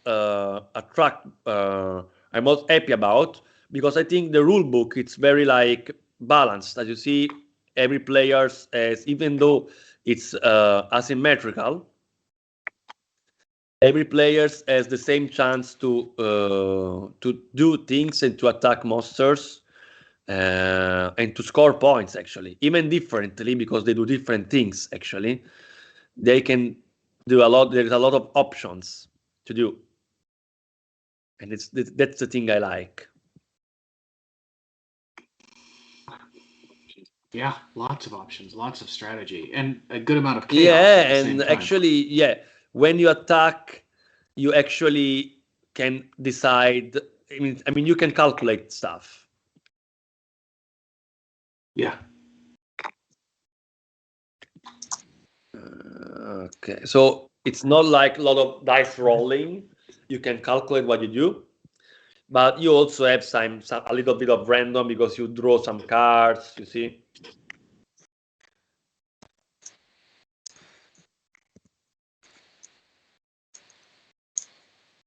I'm trying to figure out how Ezrin can do more Pets. damage, but maybe Pets, that's not the point of the game. basically, or items also. Yeah. Items or spells? Because right now the only way I do damage is by third one level, spell, you could right? have take the lightning bolt. In this case, Oh, I you can could've, kill that's all right. monsters in the same line with a single attack. Oh yeah, no, they're all lined up for me. I'm just not where I need to be to cast that spell anyway. So it's amazing that they're all in a line. I definitely thought, oh, lightning bolt will have been so good in this situation, but I'm way over there, which is good because they can't hit me. But the point of the game is not necessarily to do the damage myself. The point of the game can be to throw the monsters at at the other players, which That's yeah, why I it's both. spent a lot of stuff in defense, because I wanted to protect myself. Yeah. Oh, it looks like I've got an air token not far away, and an item token. I need to be better about picking those up, I think. Okay, so which spell now did you pick, Ezra, now? Oh, I was chatting and didn't It's pick the okay. third level spell like I was supposed to. I misunderstood the assignment. Let me make a quick analysis, because obviously I need something. Something very strong, that does more very damage. able to attack. Yeah. Okay. Oh, do we get an additional that's token correct. when we level up? Okay. Okay. The offensive power in this stack Ah, is Cloud Kill Oh. and order range. So that's cool. I like that. I'm gonna choose So that. guys, now we are like doomed, because the monsters attack everybody together. and they can attack. I will be attacked by all of them probably. Right. So a lot of misfortune tokens for me now. So if you guys ready, we will see how the monsters will attack. So the first one is the Erinis, the devil. She they might save me actually, because she attacks 0-1, and there is nobody at 0-1 from her, but 2-4, because when she attacks 0-1 she might teleport the hero, but she can also attack behind corners 2-4, which means she's attacking both me and Valeros. In this case, she deals 3 damages. I can block all of them actually, because I have my token here and the armor, so I'm okay with that. And I get the immunity of Merisial color from monster number 1. How many damages can you block, Valeros? Hold on. That's a good question. Your armor is not equipped, but because it's okay. That might be a mistake. So you can roll the dice first of all because of your defense combat training. If you roll 7 or 8, you will not suffer any damage. First of all. Okay. 8. Oh, okay, so yes! You get the immunity and no damages by the Erinis. And the Erinis, but the Erinis can no, it's okay. That's all. Let's see the Chimera. The Chimera attacks me because I'm 0-1, and she deals me 4 damages. I can block 2 damages, which means 2 misfortune points for me. I'm not happy with that actually.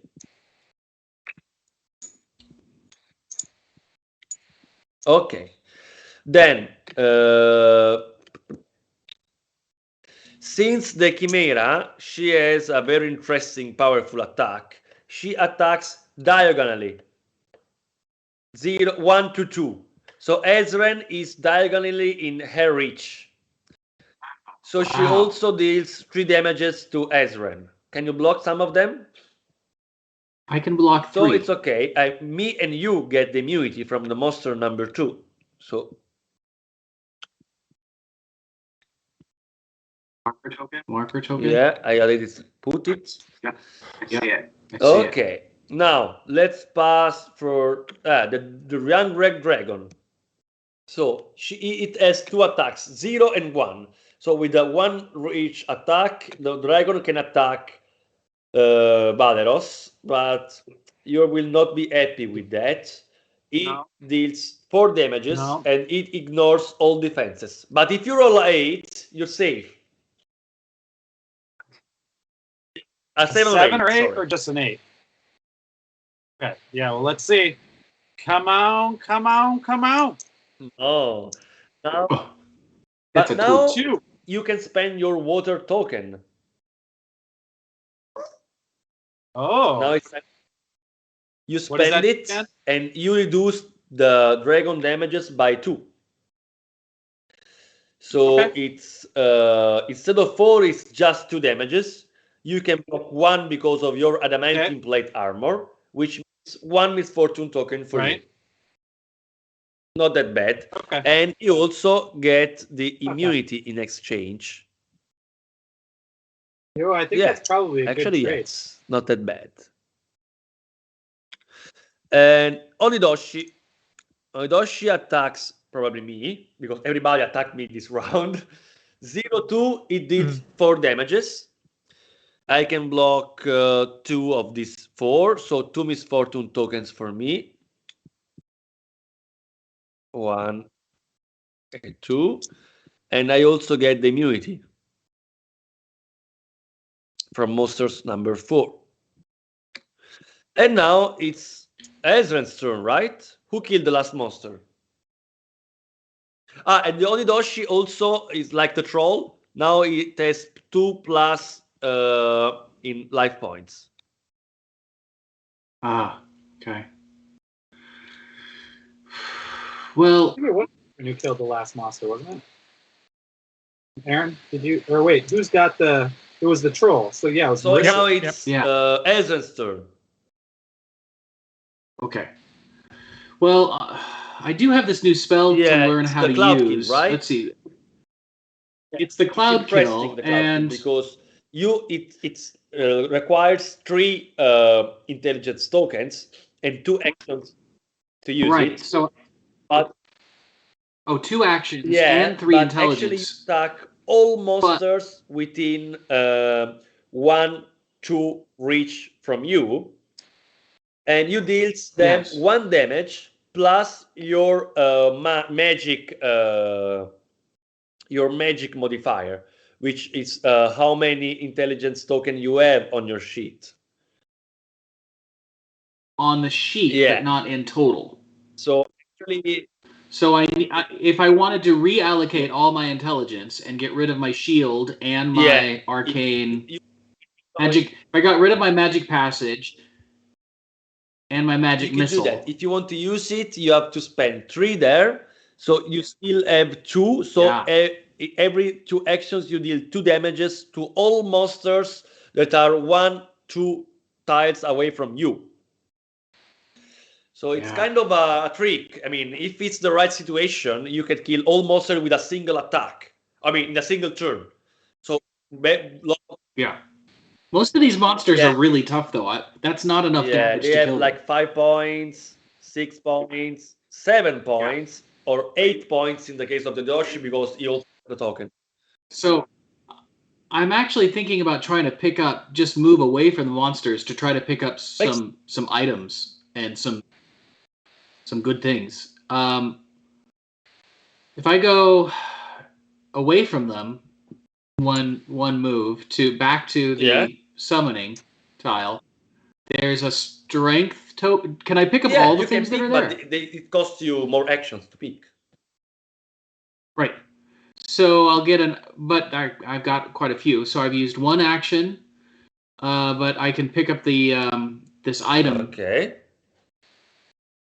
Because I feel like I want. So that's 2 actions to move and pick up the item. And then do I flip over this item card? The item card, you draw cards. Yeah, you draw 3 cards. And you just do no, that's not right. Yeah, you flip them maybe.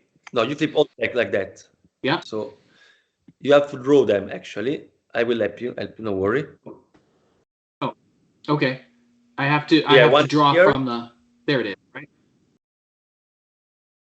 So this is the one that we drew? You can. And that's the Metamagic Rod? You can choose one between the 3 I'm drawing right now. Oh, I choose one from the 3. Okay. So the Scarab of Protection, the Metamagic Rod, or the Belt of Wisdom. I feel like that Metamagic Rod. Okay. This actually is good to you because 1 action you do 1 damage. If you add 2 intelligence token, then you deal also extra damage, adding your magic modifier. So you need to have some intelligence token on your sheet, actually. Right. Okay. So we're gonna you choose that one, but not these other 2. Putting these back. Okay. And then of course I'm kind of I needed to reallocate everything before I moved, but I didn't. So now I'm stuck with what I've chosen. So that was, but there are more. There are a lot of stuff to collect. Yeah. So I think I want the air. And I'll put that on my sheet. Actually, that goes in a particular place, doesn't it? Something like that. And then there's also a strength. Which is good. Which I don't have much of, so I'll take some. And you can have more intelligence thanks to the strength. Because you can, you can. Oh, right. Because when you get the strength, when you get a physical, you also get the mental. So that is an intelligence. Okay. That's how I need to do that. Okay. And that's everything in that Yeah. square. And that was 1 action to get there and 3 actions to pick up all those different tokens. So that's a total of 4 actions. And I think that's all I can do for this, right? I can't, just because I picked up the strength and the intelligence, I can't reallocate those until the top of my next round, right? Yeah. That's true. You have to wait. Okay. I think I've moved out of range, and I think I've collected more things. It's good because you collect a bunch of stuff which will be useful for the next round. Yeah. Okay. It's my done. turn now. I want to activate another spell, which is this spell is interesting because next time monsters will attack me, I will be able to discard misfortune tokens. Just to let you know, guys, if you listen some weird noise from my side, it's because here there is the most dangerous monsters around. You see? Ah, It's the worst creature in the arena. Yes. So she's next to me. Well, it wouldn't be pandemic streaming if we didn't see a pet. And she does a lot of noise because she wants to go out, etc. By the way, now you also saw my animal companion. I will show you what I'm doing. Okay. Okay, now.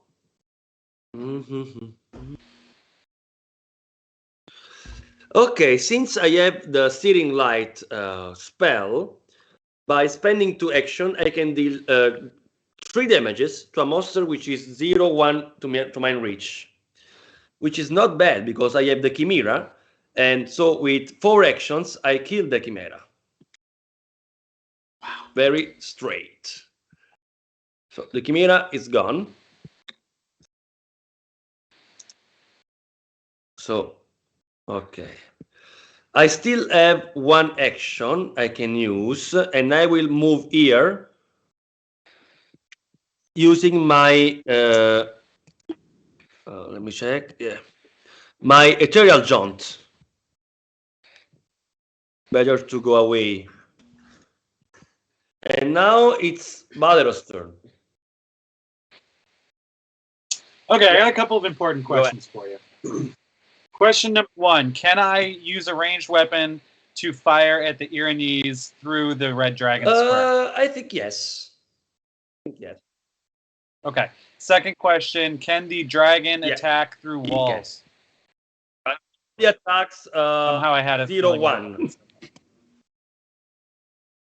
It cannot. Say that again? Only has a 0/1 reach.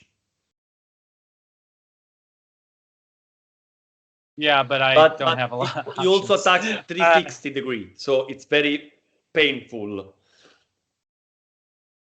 You know, I hear you. Let's do this one at a time, shall we? Sense. I am going I did my part because I killed the Chimera. Yeah, you're doing great. We're all proud of you. I'm going to use my Adamantine Longbow. I'm going to take a shot at the Iranese. Yeah, it requires 5 life points, and actually you can.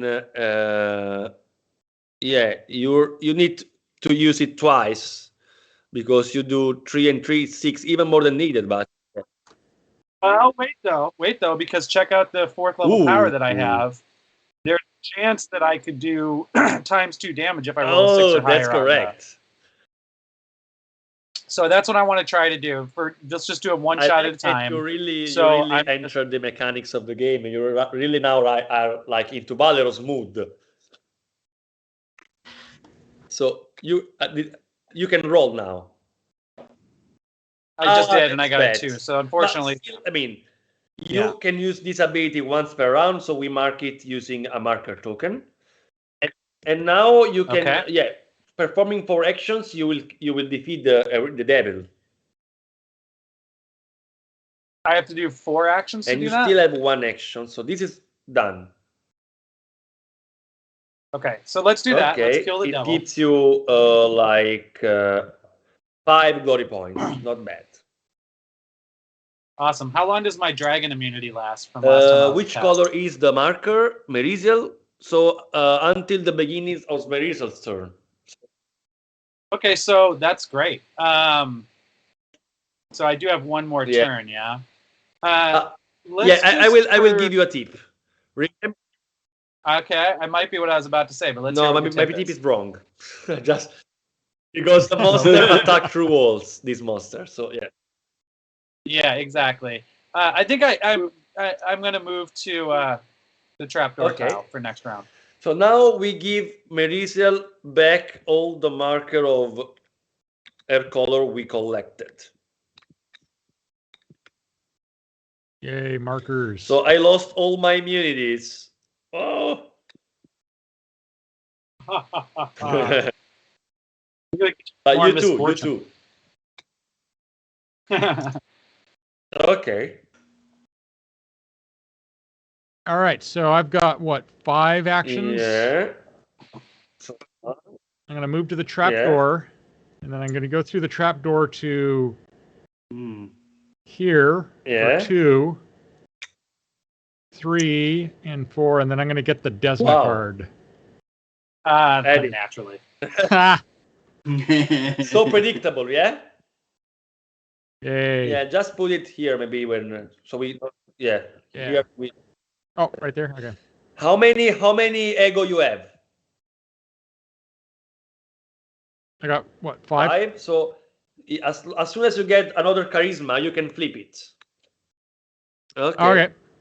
Actually, Valeros can already flip.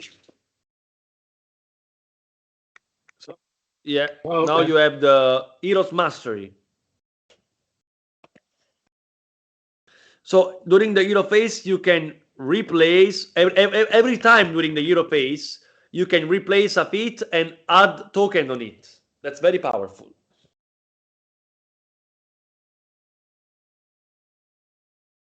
Okay. All right. So now, are you still playing? Yeah, Marisial? Nope, So I'm it's done. Edrin's I turn. moved. Yeah. Let's see. The thing that's closest to me is the Also the dragon, Ridossi. right?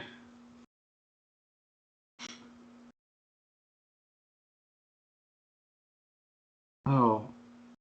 It says black dragon. Okay. When do the monsters? When I hover it. What's that? When do the monsters attack At the again? end of every turn. Okay. Yeah.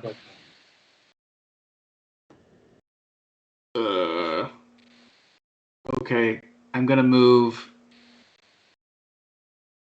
Let's see. Valoris is there, and there's a black dragon right next to Valoris.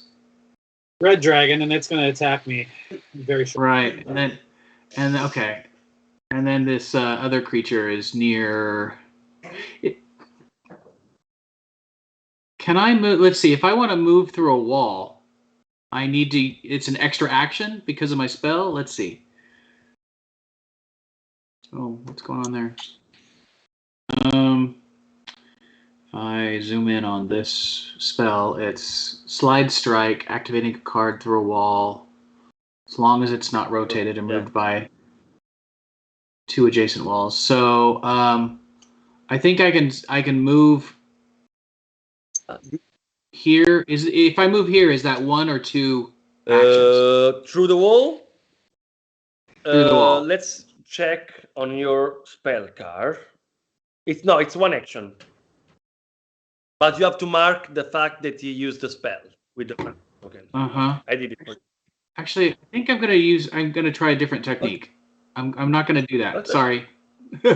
I'm gonna slide to the trap door as one move, and then reappear next to this trap door as a second move. There's Kira. Can I move through? Let's see, 1, 2, 3, 4. End up here. And I think because I have air, I get one more Yeah. action. So I'll pick something Okay. up. Which I need to start. I need to remember to reallocate all my tokens before I actually start moving. My instinct is to always move first, Yeah, and makes that's sense. wrong. So I guess I'm going to pick up just one item Okay. token because it's here. Okay. Wait. This is one tile. That's not right. Yeah, Ah! one more tile. There we go. I put it Yeah. back. I put There the you token away go. for you, and you can just choose the. Thank you. And so then I go back to my own stack and Yeah, pick should you one. draw 3 and pick one? Pick three. Yeah, draw 3. Yeah. Pick one. Great. So it's One. my turn again. So I use again the Ethereal Jaunt to reappear here, and I also get 1+1 in defense, which I like.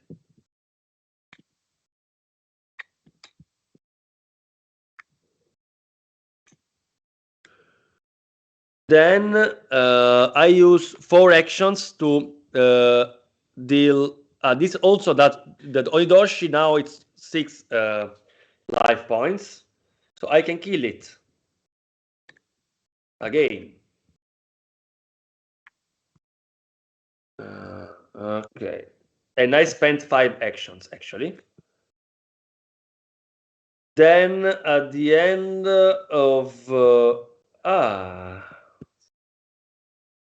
actually at the end of Merisel's turn, Valeros got attacked by the young dragon. Yeah, I was gonna say. I think Yeah, you it's forgot to okay, attack but me. so Merisel will score a lot of points because now it deals you 10 Yeah. damages. Oof. I don't like How many? that. I do. Also, the dragon also ignored defenses. So your only chance is to roll the summoning die and roll a 7 or a 8. Okay, well then it's worked for me twice already. Let's see if it works Yeah. again. 8! Oh, That's great. So you're immune again from the young red dragon, which is Awesome. is getting older by attacking and attacking you every turn. He's not young anymore now. Awesome. Oh So no. actually, I finished my turn, and so the Onidoshi is gone. Let me take the miniatures out, and it's your turn, Valeros. Oh boy. finish off that dragon. Yeah, you can. You can actually, but you need. Yeah, you actually need something to use for melee attacks. Actually, Yeah, which I don't have. so Oh boy. Can I? All right. There's no value in damaging the monster. If you yeah, don't kill no, it, there's is no there? value. That's correct. Strength. Mhm. And how many hit points does it It's have? very strong because it has like 7 life points.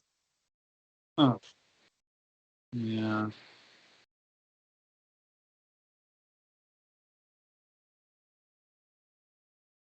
So I'd have to hit it 3 times with my Yeah. bow. Or Do I even or 6 if you actions? get a +1 in attack, you can you might. Right. I don't love it. I don't love it. Mhm. Okay, I'm going to spend 1 action to teleport Okay. up to here. So actually, that's very good for you because from where you are, by shifting tiles 2 times, you get the dragon in your line. How do I? Can you explain that? Actually, if you shift all this line upwards and this line where the dragon is leftwards, the dragon will be here, and you will have an open spot to. Okay, well let's do I that. don't know if you have enough action to kill it because you have now have like 5 actions. No, that's okay if I don't have enough to kill it. I can just position So myself first action, for you future glide round. here. Yeah. So you already moved once, so you already spent one action actually. Yeah. But isn't there a And wall then there? second actions. Oh no, the wall would go away. Ah. See? Yeah. So now you still have 2 actions left. Okay, but there's not really much point in. Let me adjust this one. Also, go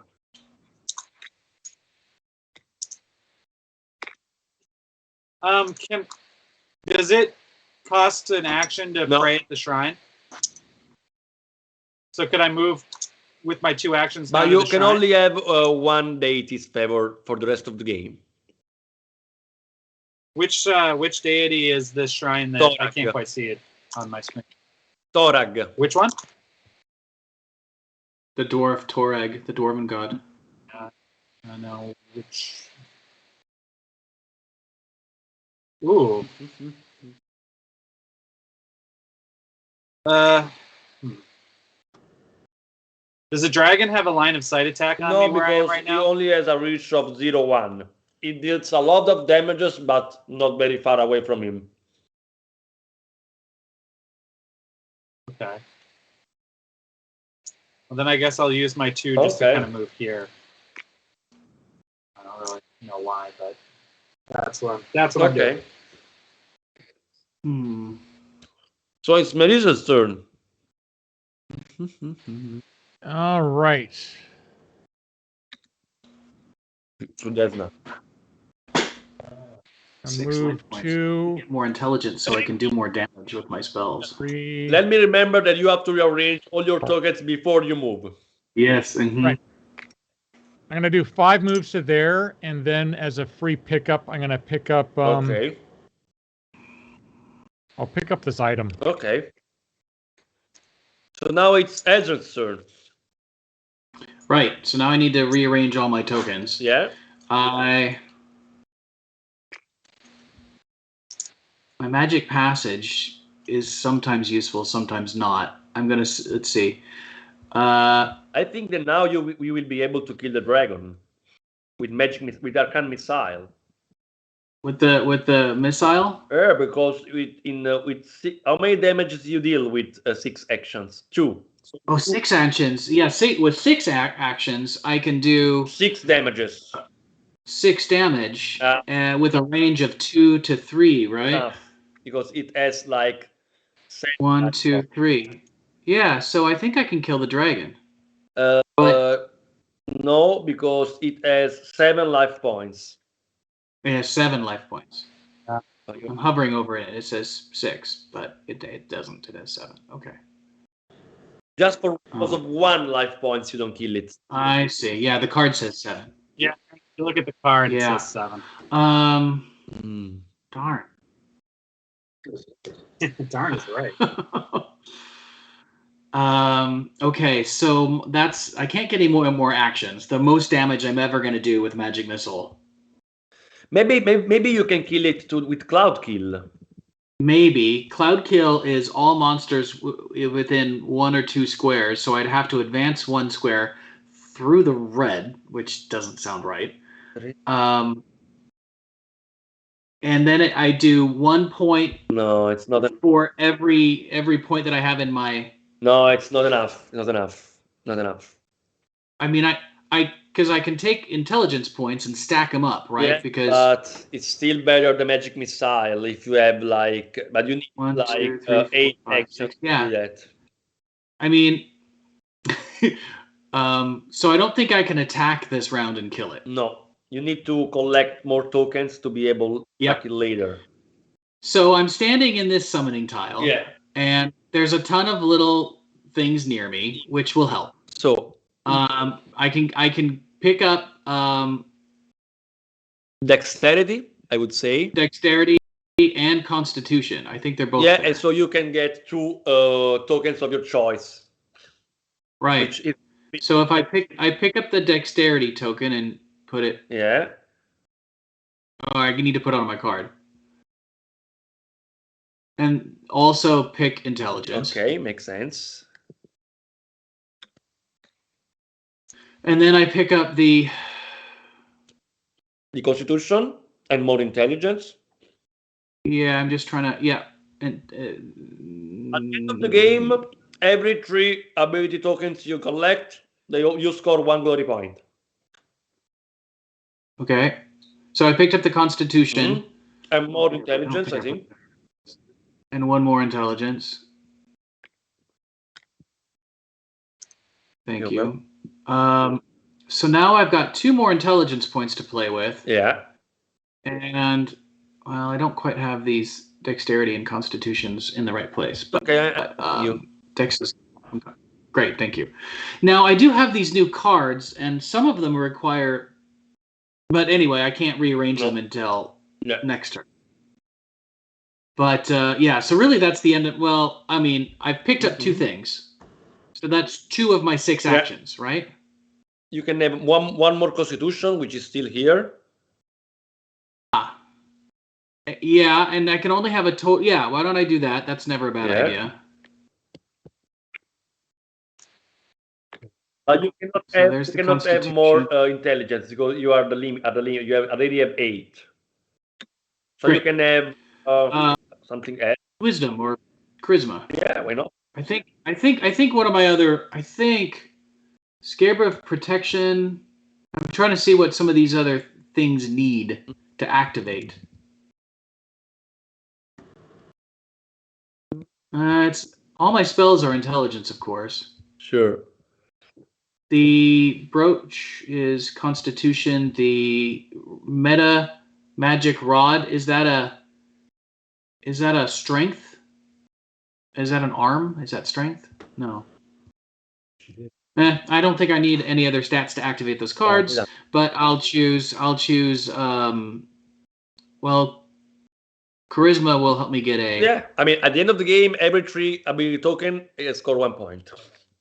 Great. All right, so I got some charisma there. Now I've picked up 3 tokens. Okay. And that's 3 actions. Okay. I can do 2 physical moves. Yeah. To get away from this summoning tile. Sure. You can only have 1 element at a time, right? One each kind. So you can have different elements, but you can have. So there is this water token on the same tile. Yeah. There's not going to be another summoning phase, though, is there? That's correct. This is the last monster. Okay, so and the water tile protects you during the summoning phase? The water element? No, every time a monster attacks you. That saved my butt earlier. Yeah, so I'm going to get the water token. Okay. So now I have the air and the water token.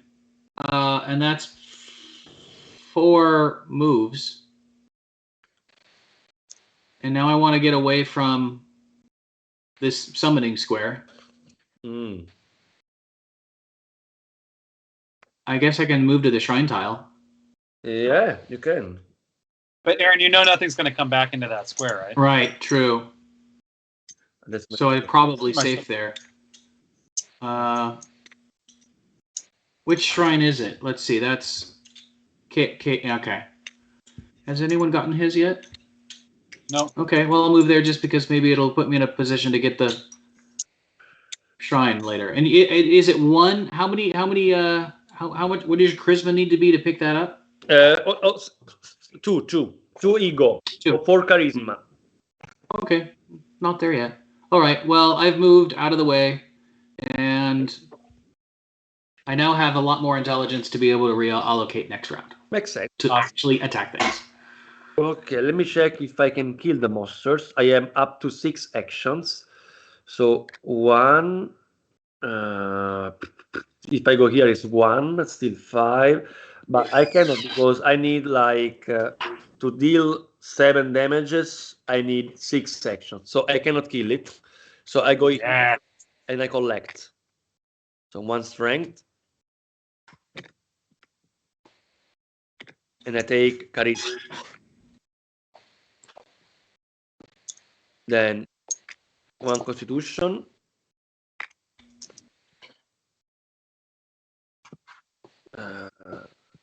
I take also charisma. So I spent 3 actions. 4, 5. I spent my higher token, and I get also extra strength and more charisma. Oh, that's the fire summoner, not the rune tile. Okay. Now it's Valeros' turn. All right, I think I can kill it. I think you. What's that? I think you can. Yeah. So, but here's a question that I have for you. Sure. Does the game end when the monster dies? You still can finish your turn. So That's what I wanted to know. Okay, thank you. So the first thing I'm going to do is I'm going to shoot it, and I'm going to try to hit it with power attack. So you need 6 actions to kill. No, you can. I know. I do 3 damage per attack. 3 times to kill it. Actually, you need. Right. So, Right. Which requires 6 actions, right? yeah. Do I have 6 actions? I might not. I might only have 5. But I would recommend to change one of your feats, which. Yeah, me too. Let's check. Let me check. Okay. I'm sure you have something that can be useful now. Okay. Yeah, that's the one you need. Okay. Actually, this one here. Improved precise shot, +1 damage, but only using a ranged weapon.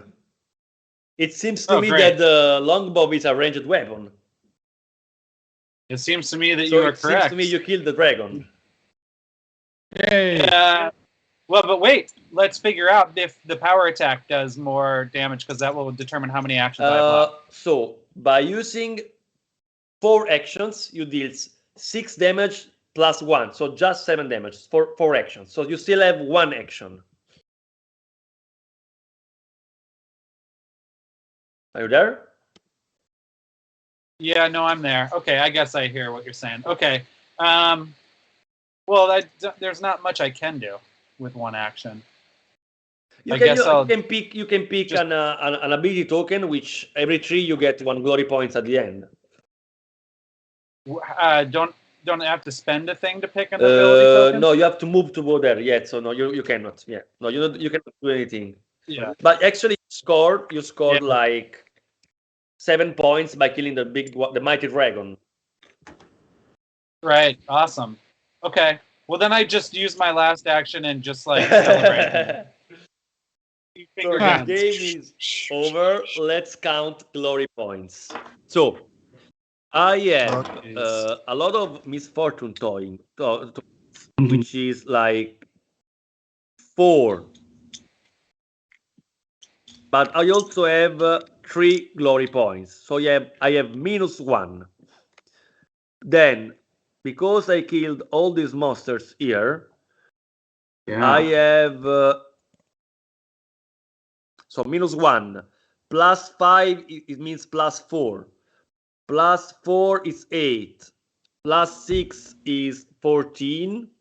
+5 is 19. Then I score 1 point every 3 every 3 tokens.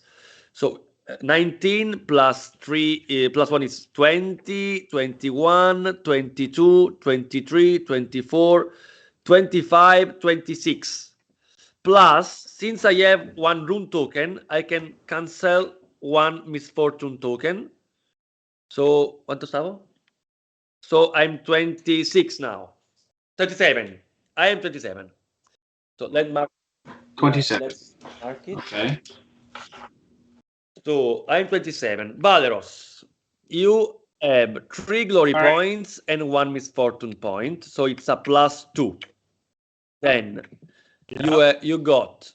you also killed a bunch of monsters actually.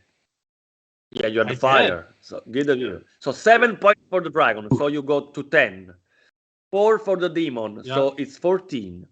3 for the goblin. So it's 17. +5 for the Arenis. So it's 17 +5 is 22. Then you have 3, so 24, 25, 26, 27, 28, 29 points.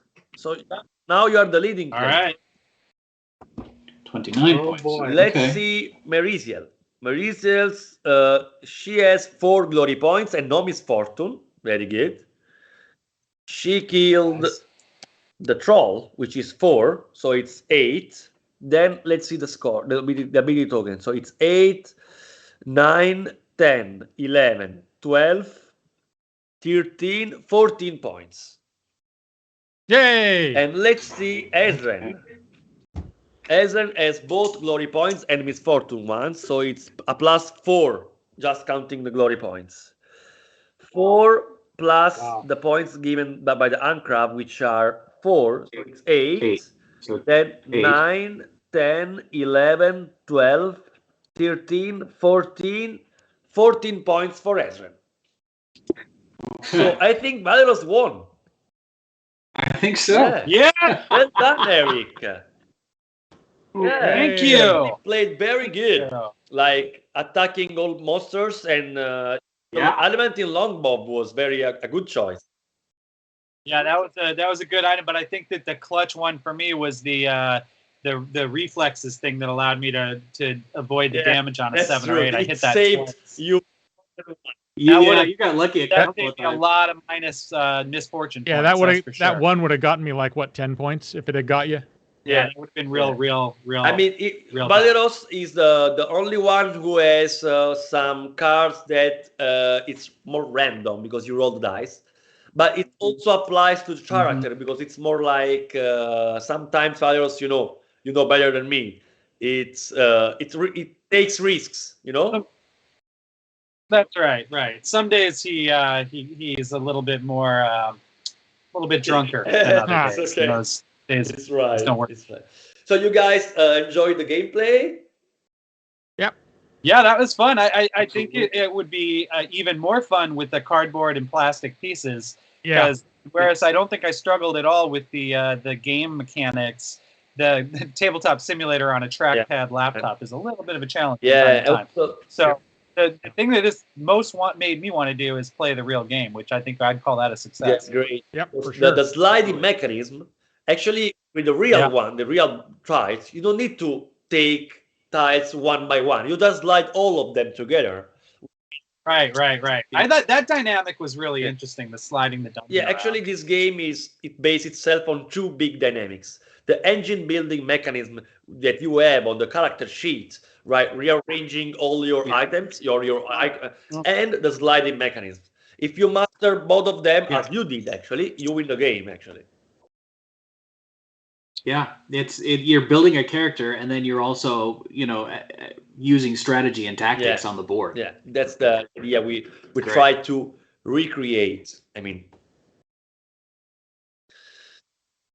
And the Pathfinder monsters are gorgeous. I mean, the art looks amazing. The art style and everything looks awesome. I really feel like the more times you play this, the faster it would become. I mean, just like Pathfinder, I suppose. First, you look at the rules and you go, "This is a little challenging," but I think the second game would go a lot faster than the first. Yeah, for sure. Yeah. I mean, even if you think about it, after the first, I mean, we had like 4 levels of monsters. Even though there were more monsters at the 4th or the 3rd level, we played those levels faster than the second one. Yeah, we did. Yep. True.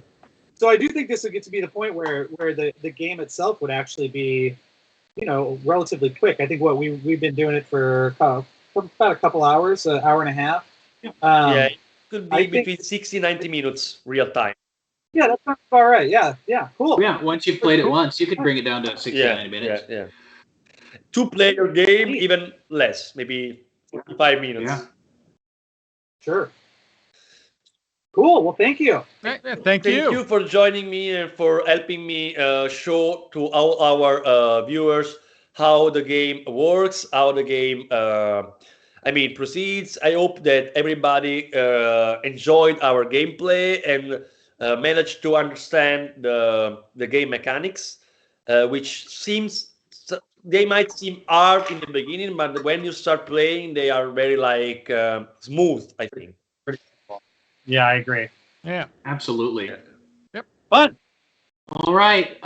So we have what, 4 more days for the Kickstarter? Yeah, Is we that right, already Stefano? unlocked a bunch of stretch goals, including all iconic heroes and the young red dragon you experienced, and the goal, the Onidoshi. I also experienced because I got attacked by the Onidoshi, and it was sure did. painful. And You would if you had been attacked by Yeah. that thing.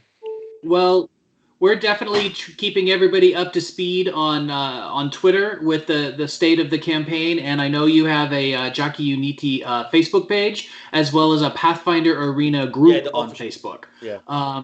So definitely, if people want to learn more or network with other people, that's the place to go. But otherwise, just go to the Kickstarter page, right? Full of information. And we are also developing a solo cooperative version of the game, which it's worth spending some more. That sounds great. It's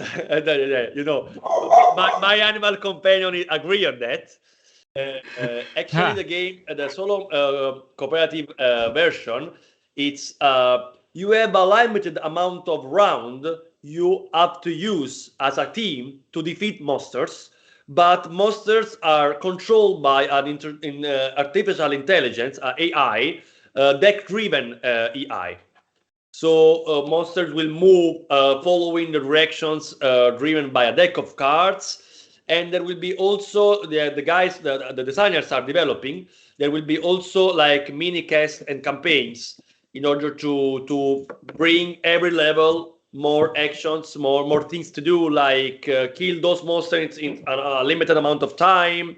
So it's going to be challenging. Oh, you also have an animal companion right there.